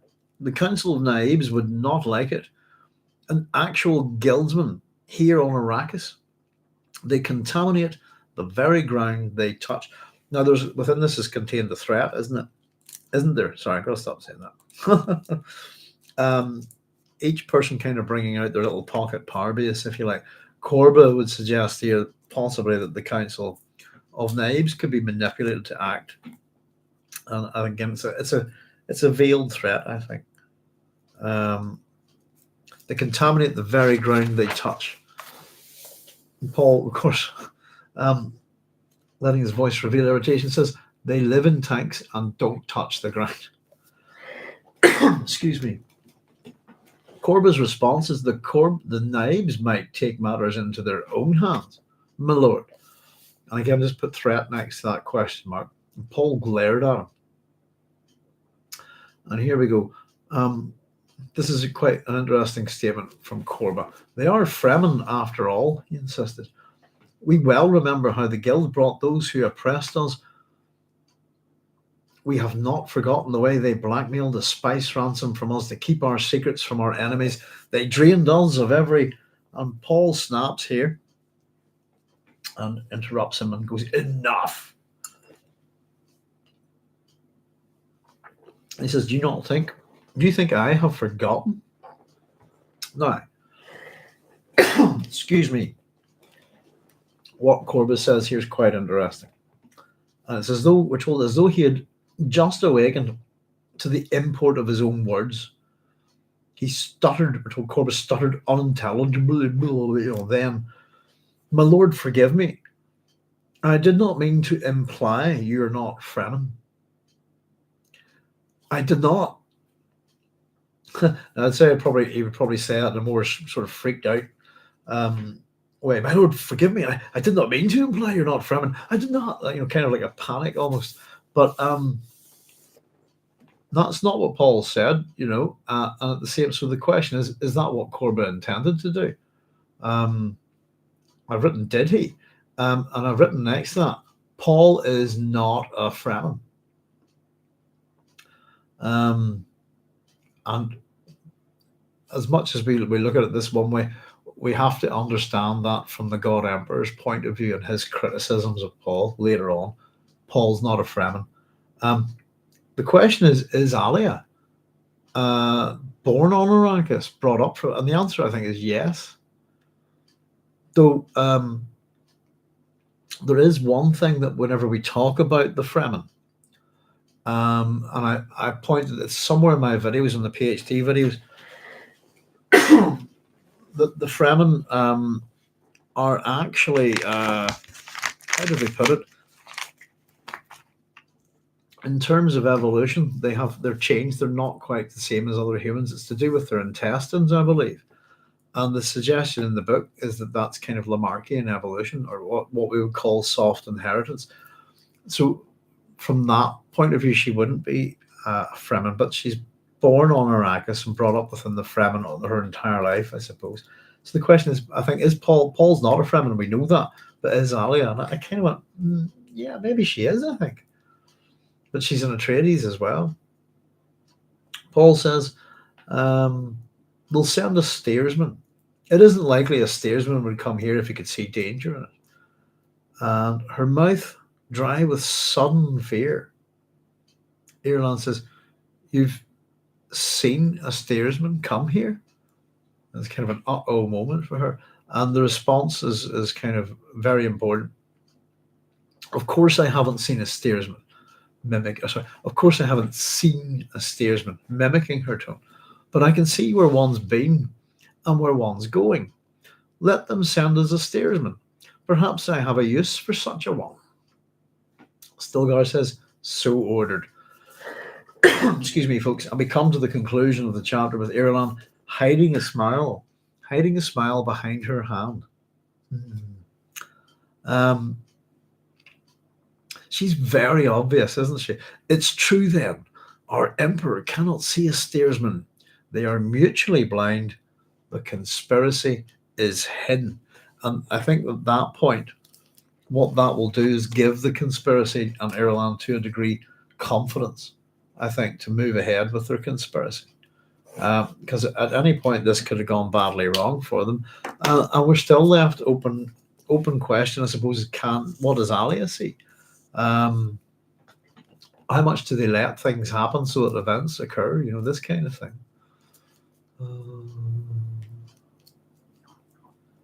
Later in the story, Cynthia says, doesn't Duncan enrage Stilgar by telling him that he has no feet? I'm not sure. Let's find out. Let's see. We're going to get an electronic copy of the book up. Reminds me on a... Is it from Father Ted? Are those my feet? Something like that. Let's see. Essays and papers.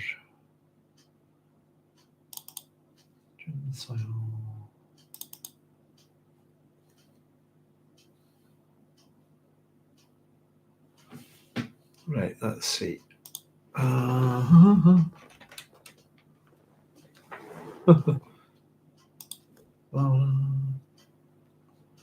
Right.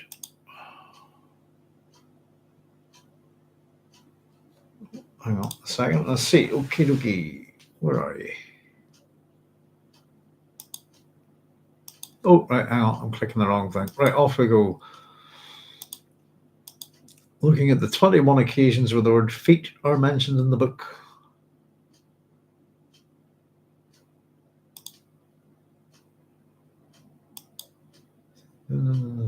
Was feet.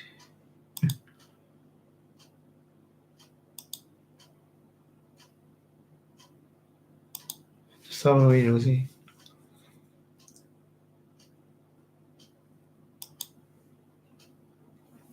People shuffling their feet, looking at their feet, enormous feet. The dwarf's big feet. Bijaz has big feet.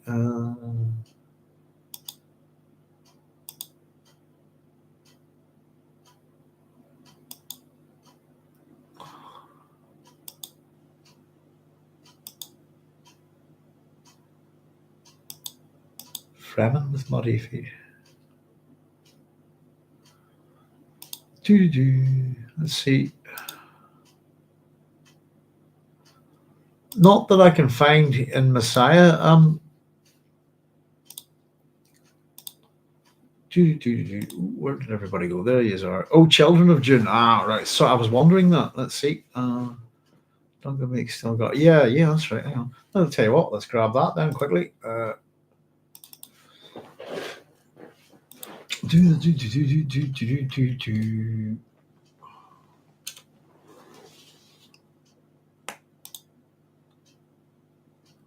Oh, hang on. Let's just.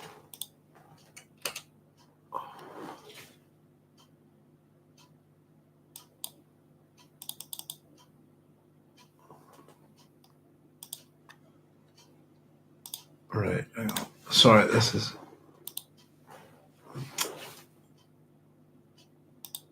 Oh, for the love of. Right. So this hasn't kind of opened right. Let's try it again.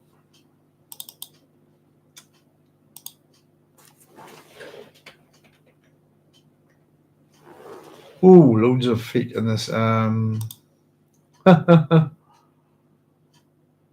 let's go backwards. It'd be near the end of the book, wouldn't it? I suppose.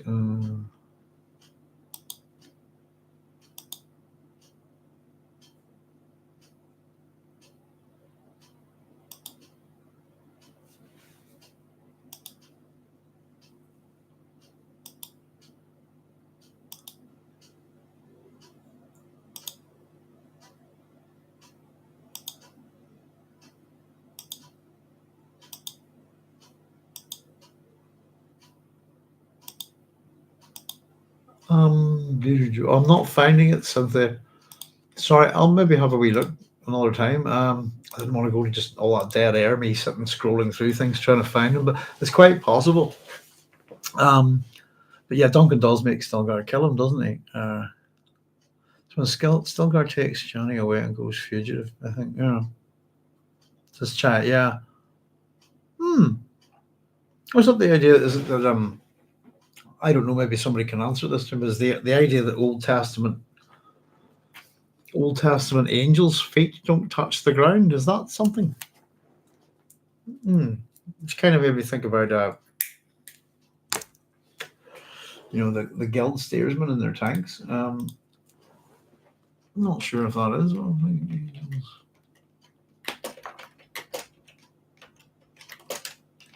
Let's just see.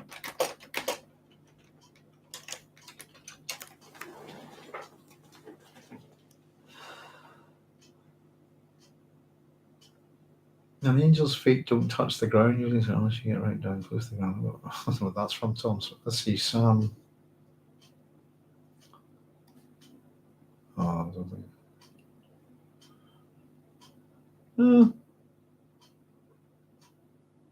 Don't know. Maybe that's contradictory. I wonder where that comes from.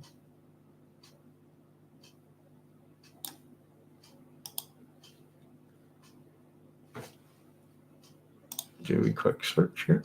See if we can find.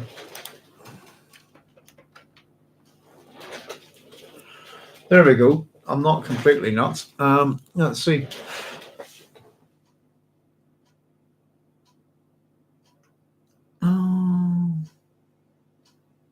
Latter-day Saints also believe that Adam, the first man, was and is now the Archangel Michael, and that Gabriel lived on the earth as Noah. Likewise, the angel Moroni first lived in a pre-Columbian American civilization as a 5th century prophet warrior named Moroni. Smith described his first angelic encounter in the following manner. When I was thus in the act of calling upon God, I discovered light appearing in my room, which continued to increase until the room was lighter than at midday, when immediately a personage appeared at my bedside, standing in the air, for his feet did not touch the floor. Not sure that's what I was thinking on. I didn't really know too much about Mormonism, but I always thought the idea that angels' feet didn't touch the ground. Something like that. And again, if you look at some of the depictions of angels, not sure they all have feet. But yeah, is that how you provoke them? I think into killing. Let's see. No. Oh, here. I've shut all that down. Let's see if I can find it.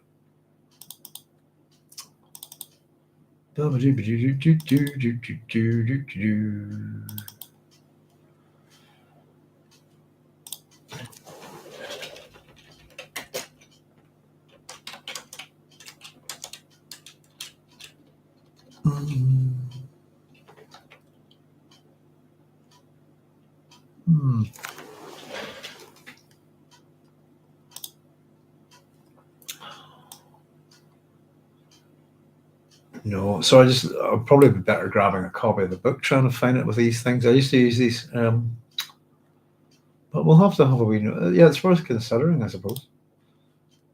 But I'll not waste time trying to find it, folks, because I'm not having much joy. Cynthia says, I mentioned the bit about no feet because of the superstition that Paul notes about the steersmen. They don't touch the ground. They contaminate the very ground they touch. Yeah, it's almost like, what does Korba really know of the guildsmen? I suppose would not like it. An actual guildsman here on Arrakis, has one ever been there before? Is I suppose a question. That the idea that the guild kind of, you think they wouldn't want to be away from their spaceships, this kind of thing. That's a good wee point. I suppose we'll get there, but I'll see if I can maybe find out for next time. But yeah, the most shocking thing for me today was that just complete chunk of a sentence missing. And I dare say that anybody who's whatever, if we're reading any of these kind of trade paperbacks, and including this is I suppose, what do we call these? Are these the anniversary editions? Etc. These are the ones that I think you see most of in the bookshops at the minute. And I only bought it because the text was bigger, so it's a bit easier for me to work with, But there you go, folks. Something to check out. I don't know what you think about some of the wee things that we found out today. I'm not too sure about the Irulan thing. But whenever you're trying to figure out something, then as I said, I reversed her name and got Naluri. Natural tendency to behave or react in a particular way, without thinking, without being taught. The idea is that it's an instinct, if you like, an instinctive way of looking at things. But yeah, definitely check out, in terms of Korba, check out Ixion.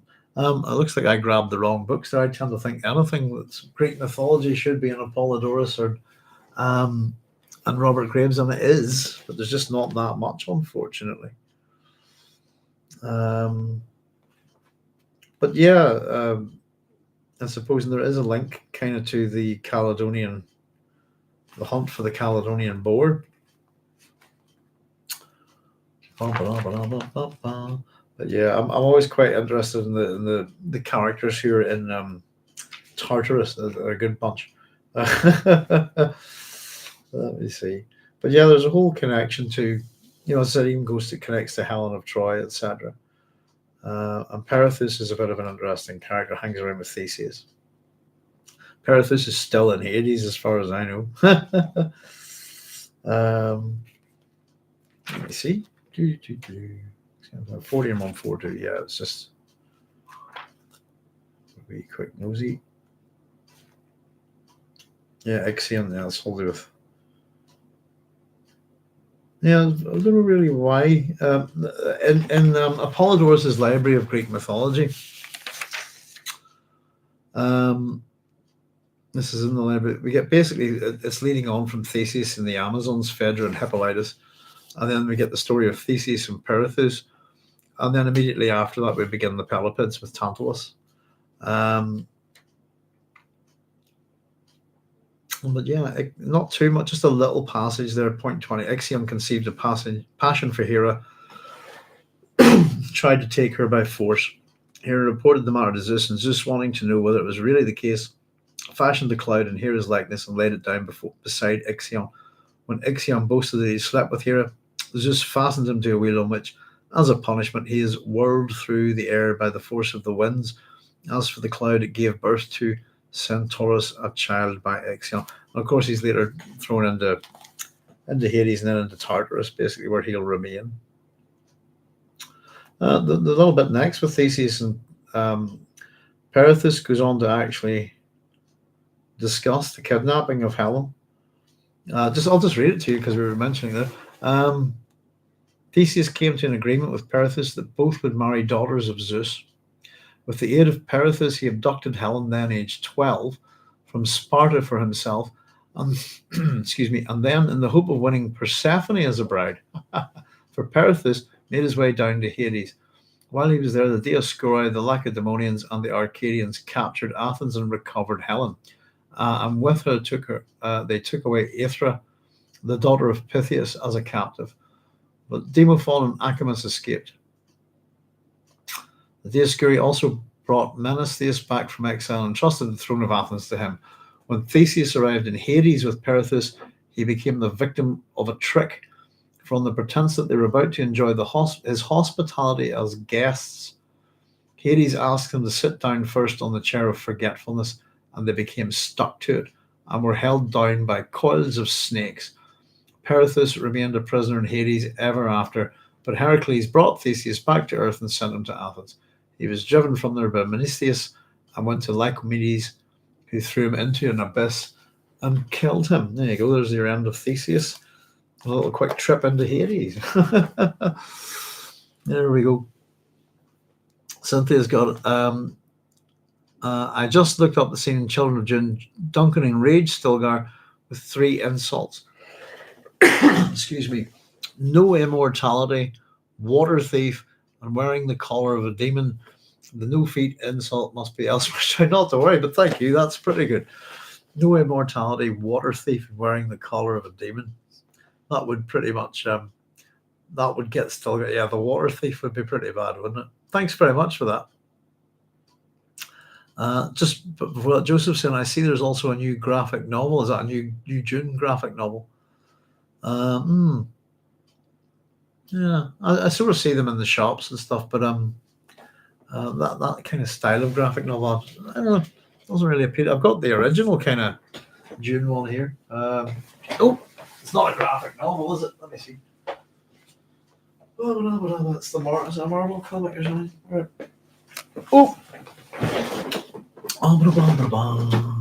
Hey. Marvel Comics. It is the Dune, the official comic book, which I quite liked. It's a very it's a very delicate thing, but there's a split in the middle. Old books. There you go. I quite like that. Thank you.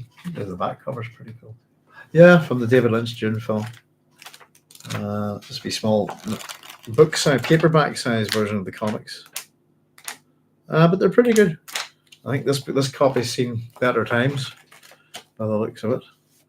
There we go, folks. So, but it's a good chapter, I think. A lot of the intrigue, we're getting to see the positioning of the aspects of the conspiracy, but also the problems within Paul's own court, I suppose. And there's enough sort of back and forth within this, Paul seems to have established his authority pretty well, and yeah, I suppose definitely the female characters within Dune are really starting to come to the fore. And we get a little bit of Paul's rage that we've seen before, this kind of thing, and being tempered by Chani. A lot of it going on about blame. To be honest, they'll blame me for it. It'll be my name, this kind of thing. And there's a certain degree of ego attached to it. When we're all dead, people will say whatever the hell they like about us, to be honest with you.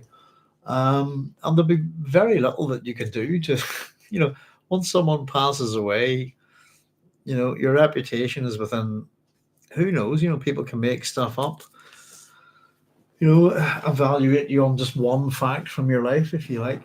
We've talked a bit about the crap aimed at Frank Herbert, for being homophobic, this kind of thing, which is not really true, is it? And it's people looking at one aspect of him. We've talked about the way Frank writes about homosexuality within Dune. We talk about the relationship he had with his son Bruce, and that there's often no consideration that these things take place over 30, 40 odd years, and that people's attitudes change, develop, and grow, And yeah, it's interesting, I suppose. I was often thinking about the development of a good character, a good hero, if you like, something that maybe modern. I keep hearing this phrase, modern audiences or modern readers. What makes them any different, really, than any audience or readers from out the rest of history is that, the way a character develops. If you go with the monomyth, which I don't really believe in at all, but one of the parts of that is the refusal of the call of the hero. If you think about Luke Skywalker at the beginning of Star Wars, he's quite a whiny kind of, he wants to go and play with his friends instead of helping out his folks, this kind of thing, But sometimes you get, even to have a bad character, to start off with someone who's a bit of an arsehole, if you see what I mean, and to see that development, things emerge. I think one of the greatest examples is kind of Gully Foyle, who's can be quite a loathsome character in a way. Yet you sympathise with him initially, and you lose that sympathy. But he does bad things, but does he remain a bad man? Does he, and what makes that character interesting? I think there was someone saying that maybe Gully Foyle is an unpalatable character for one of science fiction's greatest protagonists. Would be an unpalatable character to a modern audience. It's not much different than, say, James Bond or something like that, Chaz and Alia seem pretty quiet overall for the council meeting. Yeah, I think it's got something. I think Alia, if we looked at it, I think Alia is trying to avoid the contention. At the beginning, we're told she sensed that contention, gathering force, storing up energy. It's Irulan and Chani, Stilgar with his papers, Paul and Korba. She's not part of that contention, but we're told that she's foreseen this, and then of course that she's got caught up in this contention.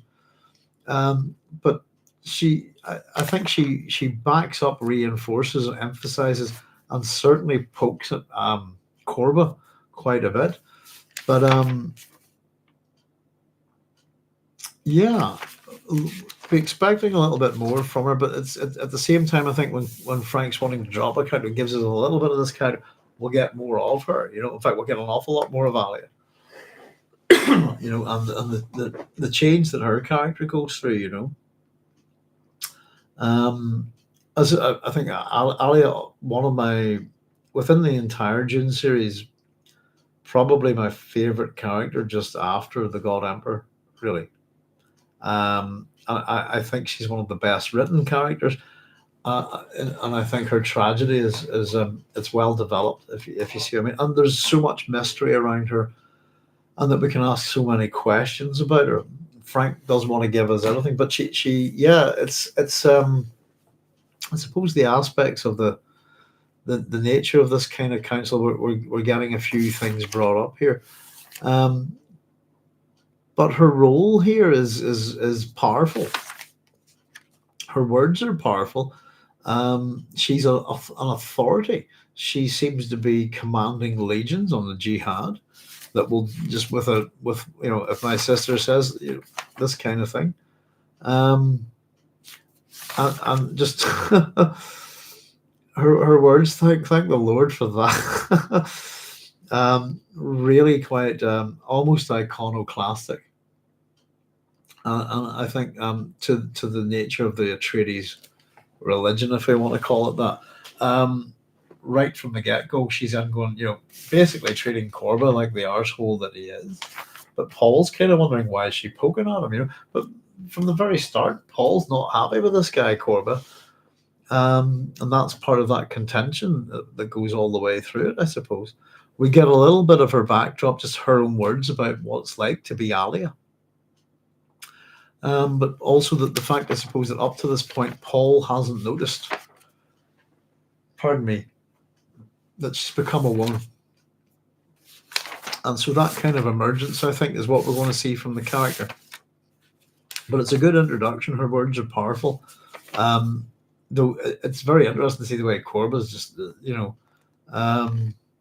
think that Korba would control his face a bit better as well. Paul does speak for a little bit. When she speaks, it's generally quite instructive, or it reinforces and backs up some of Paul's stuff. But she brings stuff to the council here.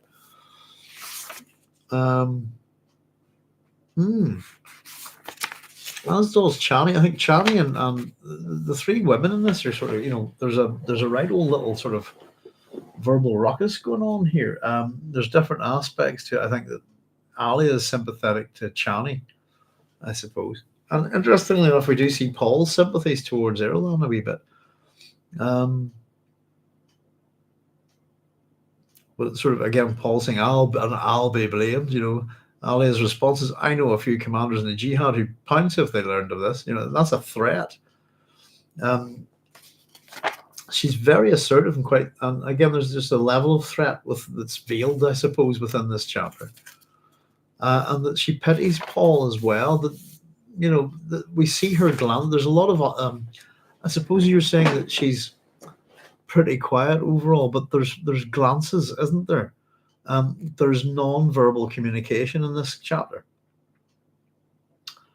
And almost that her glances are directive, if you see what I mean. If I could find one here. Let's just see. But it's all about, this kind of, that sort of thing, if you see what I mean.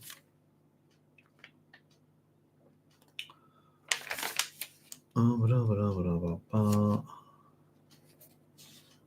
suppose there's that wee bit where Paul sees the pity in her eyes.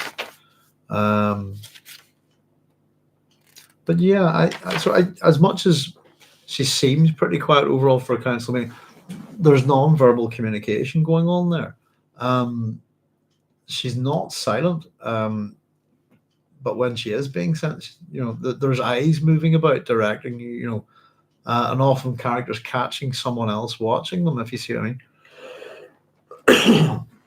For example, Alia sensing his thoughts on her, smiled at Paul. And that softened that again, that tempers him, his expression softened. Yeah. I do like more Alia as always, I think, for me. And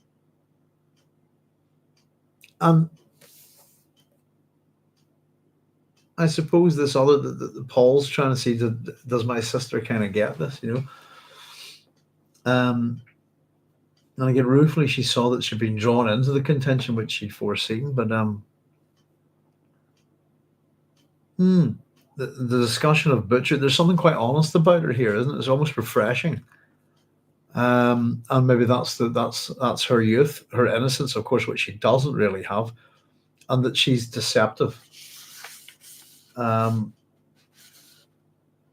Quite forceful when she speaks to, and she's educating Irulan, but she's quite forceful when she speaks to her. You don't back people into a corner, not if you want them to remain peaceful. None of my brother's actions are for nothing. She's telling Irulan off and explaining things. We want to avoid a showdown. So that there's a level of political savvy, I suppose, here. And yeah, also that Paul's trying to figure out, does she have an affinity? I suppose she feels it too. What a sense of compelling responsibility they both felt for that brawling, idolatrous universe, you know. So we're getting to see her in some ways. And again, there's that wee bit. He looked at Alia, found her attention on Irulan. Alia sensed his movement, glanced at him, nodded towards Irulan. There's a good chunk of that sort of stuff, I think. So I agree that we don't quite get as much from her verbally as we might think, but there's plenty going on with her. Excuse me. Joseph Smith says, offend a modern audience and you'll hear it on Twitter instead of a letter. People take offense, don't they? Goodness, Twitter's a terrible place, isn't it? I don't know if I said to you that I actually left it because I felt that the certainly what was being presented to me and how it was being presented to me was something very similar to the Ludovico treatment in A Clockwork Orange. And the minute I realised that, I deleted the account instantly. I didn't even want to think about it.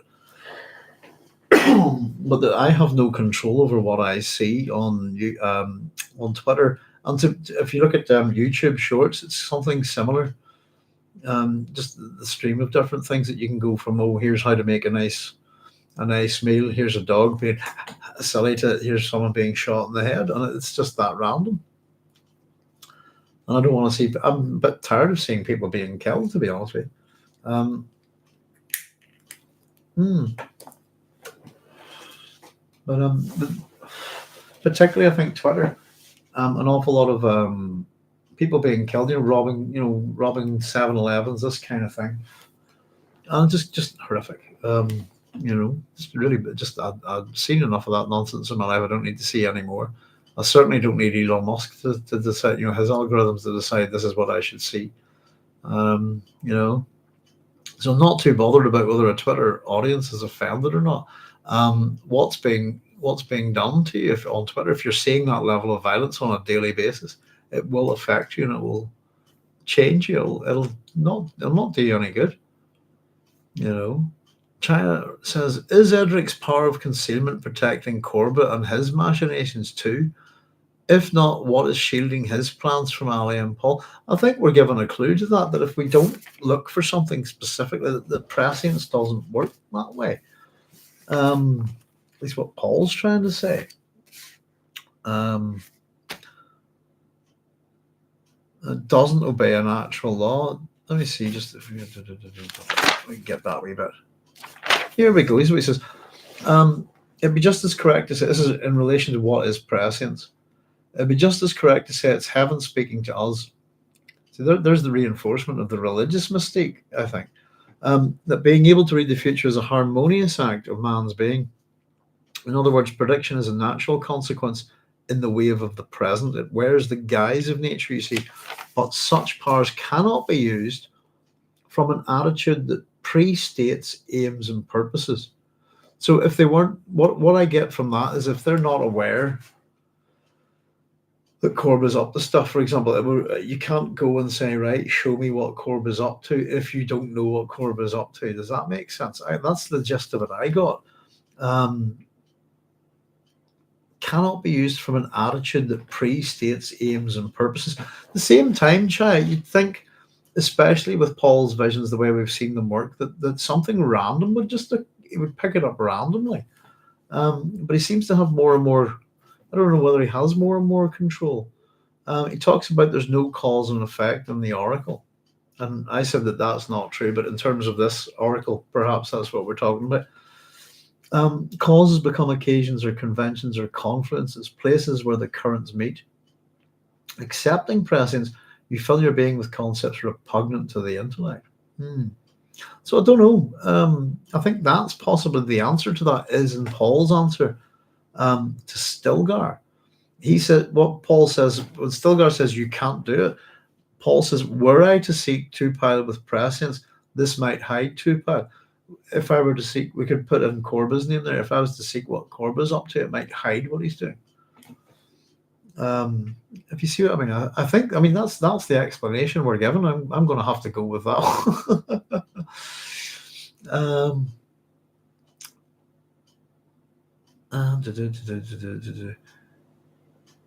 if what is shielding his plans from Alia and Paul? Yeah, mutual blindness, isn't it? That's it's is the way it's being presented. I think. Interesting. It's the first time we see Alia since she's killed the Baron. She's developed as a character by reference, not her presence or actions. Oh, that's a good point. Yeah, it's she. I mean, for what we have here, I suppose. I mean, this chapter begins with her. We don't really know, Alia, until we suppose we get it described that this is a grown-up Alia. We know it's 10 years later. I often talk about there's characters who are, these babies, if you like, who stay babies and are highly intelligent, very vulgar, and very dangerous babies in science fiction. The one that I love the most is Joe Kidd from Robo Hunter. He's a real foul-mouthed baby, wears a nappy and has a big cigar and a big gun. And is just hilarious. And I often thought, wouldn't it be cool if Alia stayed like that in that sense? She's developed a kind of a reference, not by her presence or actions. Yes, we know a bit about her but this is the first time we're seeing her since then. And so we got a little bit of discussion. She does, again. She's mainly seemed to be aimed at Korba and Irulan, I think. It's not, but dear Irulan. Again, she's quite condescending. It seems quite powerful. Prescience has no limits. Not consistent. Consistency isn't a necessary aspect of the universe. How can my brother give you explicit information about the limits of something which has no limits? The boundaries escape the intellect. She very much seems to be on the same page as Paul. But at the same time, Paul's thinking she's being a bit nasty here. Why is she doing this? But she's poking at Korba and she's poking at Irulan a bit. And she's definitely sympathetic to Paul. And, I suppose there's allegiances within this chapter, isn't it? Paul, Chani, Stilgar, and Alia. With Alia being a little bit of a mystery, then we have on the other side of that, we have Irulan kind of on her own as a Bene Gesserit pawn, if you like, and then we have this Korba, at the same time, as much as we can say we can compare Korba to Stilgar, I suppose Alia is a daughter of a royal house, and so is Irulan. They both have powers to a degree. It's interesting, yeah. Joseph Smith said, I was merely referencing the only difference between classic and modern audience wasn't speaking to the quality of Twitter. Yeah. Cynthia said, regarding Korba, my opinion about Twitter was just my personal feed and stuff like that. My Twitter was set up to just give me science fiction stuff, really. In relation to this, I did science fiction art, science fiction books, science fiction films, that kind of stuff, Something saying regarding Korba, I wonder if this chapter shows us the moment he becomes corrupted. When he's allowed to taste the divine power, then he begins to change. Does Paul know the consequences of his order? From what I can get, I would agree with that, Cynthia. And we're from run with the Ixion overlay. Here he is at the table of the gods. And he's being given a chance to. But yeah, from what I can gather, this is the first time that he does this, because it's unexpected, isn't it? Well, that's your job. Where are we? Let me see. Paul, it's not the time or place for your sister's levity. Paul ignored her nod to Korba. The square is full of pilgrims. Go out and lead their prayer. It's an order. But they expect you, my lord.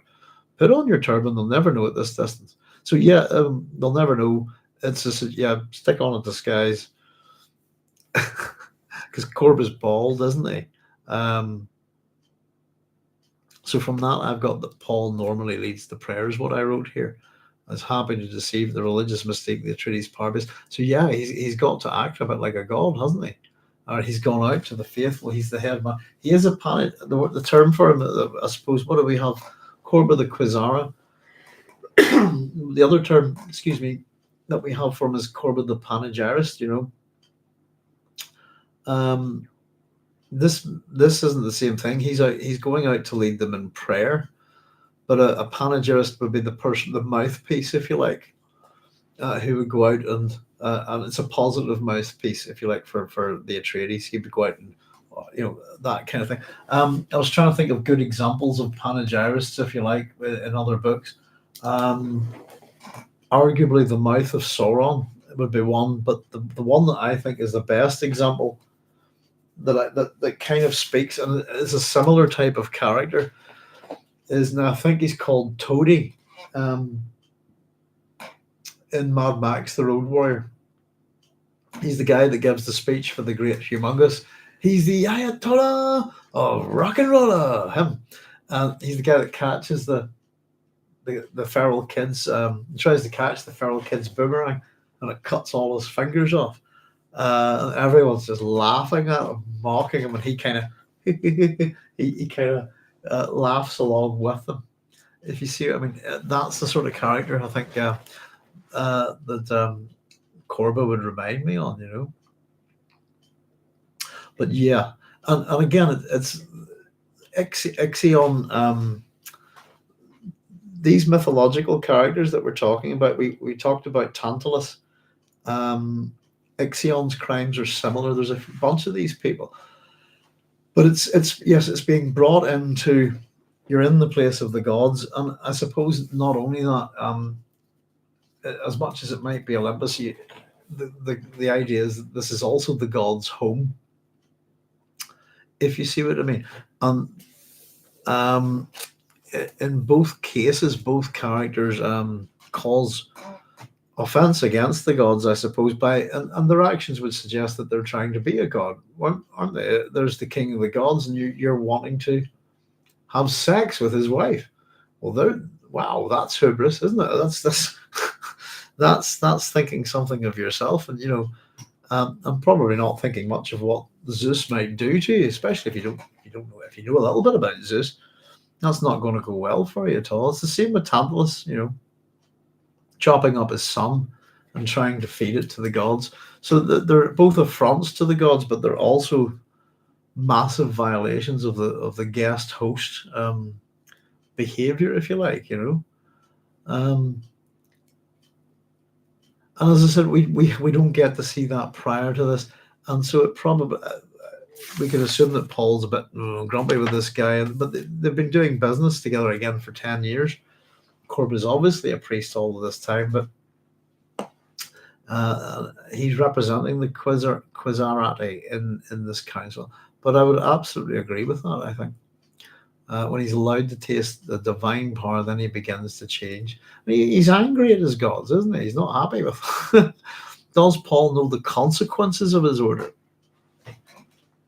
That's the case. We don't know.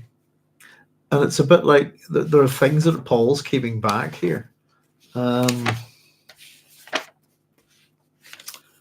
particularly about the price that he's not yet decided to pay, if you see what I mean. How much do they know? How much does Paul know? How much does Alia know? And that if he's heading towards a certain... can we assume that where Paul and Chani end up with at the end of the book, that's where that would go? Do I feel her too by not telling her what bearing an heir to House Atreides will precipitate? So he knows what bearing an heir to House Atreides will precipitate at that point in this chapter, I think. And this is where he looks up, by the way, again, with Alia in this, is he looked up to find an expression of pity in Alia's eyes. The idea of pity from his sister repelled him. I wrote why immediately next to it, but Paul's question is, had she too seen that terrifying future? And I wrote next to it as prescience subjective. And we don't get to find out And I suppose it's a bit like, why not just ask her? You know, or even Alia's powers are different than Paul's. We do know that. Um, but that whenever she does leave that message in the future for him in June, that's something that Paul can't do. So there you go. But it's a bit of a mystery, and we often talk. Well, we've got all sorts of places to go with Alia, don't we? And they're some of the biggest mysteries of the book. Is the things that one of the things that I certainly think that's produced an awful lot of debate about is the Baron within Alia, if you see what I mean. And it is a bit interesting, to say the least. Chaya saying that makes a lot of sense, Cynthia. Thanks. It's a good point. I suppose we're maybe seeing some the genesis, if you like, of some aspects of these characters here. But we're just getting into that. We've reset up our story. We've moved on in time, but we're only 5 chapters in. And the next chapter, I suppose, we're going to start with Alia. But again, I'm not reading ahead at the minute, so I'll be reading this. Well, it was a reasonably lengthy chapter, that one. And I suppose, yeah, we're going to meet Duncan Idaho. This thing, the next chapter.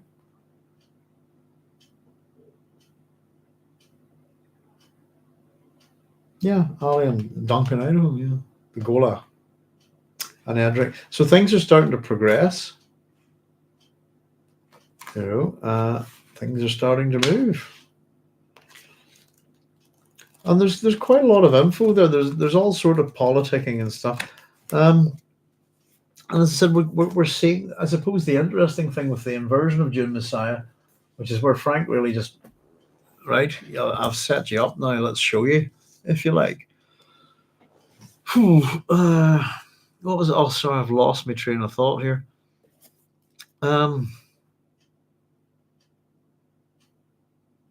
That's it. We're seeing our main characters in a slightly different light, aren't we? Paul's no longer it's not, we've gone from guerrilla leader of the Fremen to, and prophet to emperor, all of these characters are now on a committee. Jaya said, do we know how long Jessica has been on Caladan? Alia could train herself presumably from other memory, but she's effectively orphaned by Jessica, it seems. Yeah. I'm going to have to go with, I don't know at this point, Chaya, but I would suggest, I think, isn't it, that probably after everything, in the events of June, that Jessica's pretty worn out and longing for Caladan, isn't she? I think she would probably have gone straight there. Time for a break, Son's the Emperor of the Universe. He's got loads of Fremen to protect him, lots of heroes around him and stuff. So I'm going to just guess with the 10 years, I think. But again, messages can be. It is funny, I suppose. Alia could train herself presumably from other memory, but yeah. What does if she has some knowledge of almost all these women in history? What does she need trained in? I would imagine that would give you an incredible skill set, to fall upon, to use. Ooh. But it's a good point. She's effectively orphaned by Jessica, and again, it's hard to look. How do we look at Alia?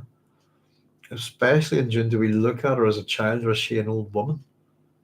Is she all the old woman? Do you know what I mean? And her own words for it there. I suppose she's both. And what's her own unique identity within all of these identities that include her mother?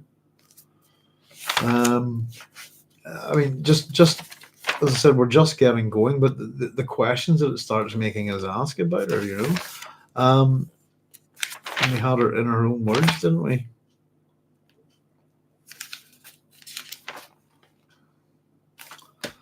Of the experience, Alia said that in one terrifying instant she had awakened to consciousness. her memory absorbing the uncounted other lives which her mother was assimilating. She absorbed them, the mother assimilated them. I became my mother and all the others. I was unformed, unborn, but I became an old woman then and there. And she smiled again. That's one of those sensing his thoughts on her. Alia smiled at Paul, and his expression softened. And his thinking about how she's speaking to. How can anyone react to Korba with anything other than cynical humor? What is it we talk about? The sense of the sardonic. We need that sardonic kind of humor to rule, if you like. Well, there we go. But no, some good questions, folks. I don't have all the answers just yet, but hopefully we'll keep on going through the book chapter at a time, and we'll get there. We'll see what we can discover. For me now, as I said, just as much as I'd read Dune a lot of times, I have not read this book as often. It's been, oh goodness, time has really gone by, hasn't it? It's probably been about 14 years since I've read this book. And oddly enough, the stuff on the back, as much as we're all talking about 10 years on the back, 12 years after his victory over House Harkonnen. So it seems there might be some kind of setting up period or something. I don't know. Interesting. But listen, folks, it's just coming up to 1 o'clock here, 1 a.m. GMT. And as much as I'd love to keep chatting, I've got a big 5-hour database exam to prep for a student for tomorrow. I've got to get all that work prepped, and then I've got to run him through it, basically. So what a joy to behold. But in the meantime, so I will say good night, and thank you very much for joining me. As always, I hope you're all keeping safe and well, no matter where you are, and we'll get going hopefully with chapter 6 of Dune on Thursday again. So it's kind of freeing up some time as well. So things should start going a little bit more smoothly, and just with my old sleep pattern, I will aim again for 9 o'clock, if that's okay. Sorry about the inconsistency, but as I call it a sleep pattern, what I actually have means I don't have one. What's it called? I have what's called delayed phase sleep disorder, which is a non-circadian sleep disorder. So I just go all over the place. It makes life a bit interesting and a bit annoying at the same time. But there's Cynthia saying thanks, Doc, and Chaya saying good night all, and thanks, Doc. Thank you, Cynthia. Thank you, everybody. Good night, Chaya, and thank you. And it's been a pleasure as always, folks. And looking forward to the next chapter and see where we'll go. I said none of this is fresh in my head at the moment, so it's good that and I'm just going through it one chapter at a time, doing my notes as I go. So it's kind of leaving it. It's been that long since I've read it. I know the gist of the book, but it's opening some things up to a bit of a surprise. It's nice to come back to something like this after a long time, and especially with Dune Messiah being I think one of the better books in the series. So we'll see you all real soon. There's Babs saying night, Doc. Night, Babs. Thank you very much for joining me. And I know it's getting cold where you're at, so keep nice and warm. So I'll sleep sweet. That's nice. So everybody, take it easy. Look after yourselves, as I always say, and be safe. And we'll see you hopefully real soon. Once again, thank you very much for joining me. I'll say all the very best and good night to you. Good night.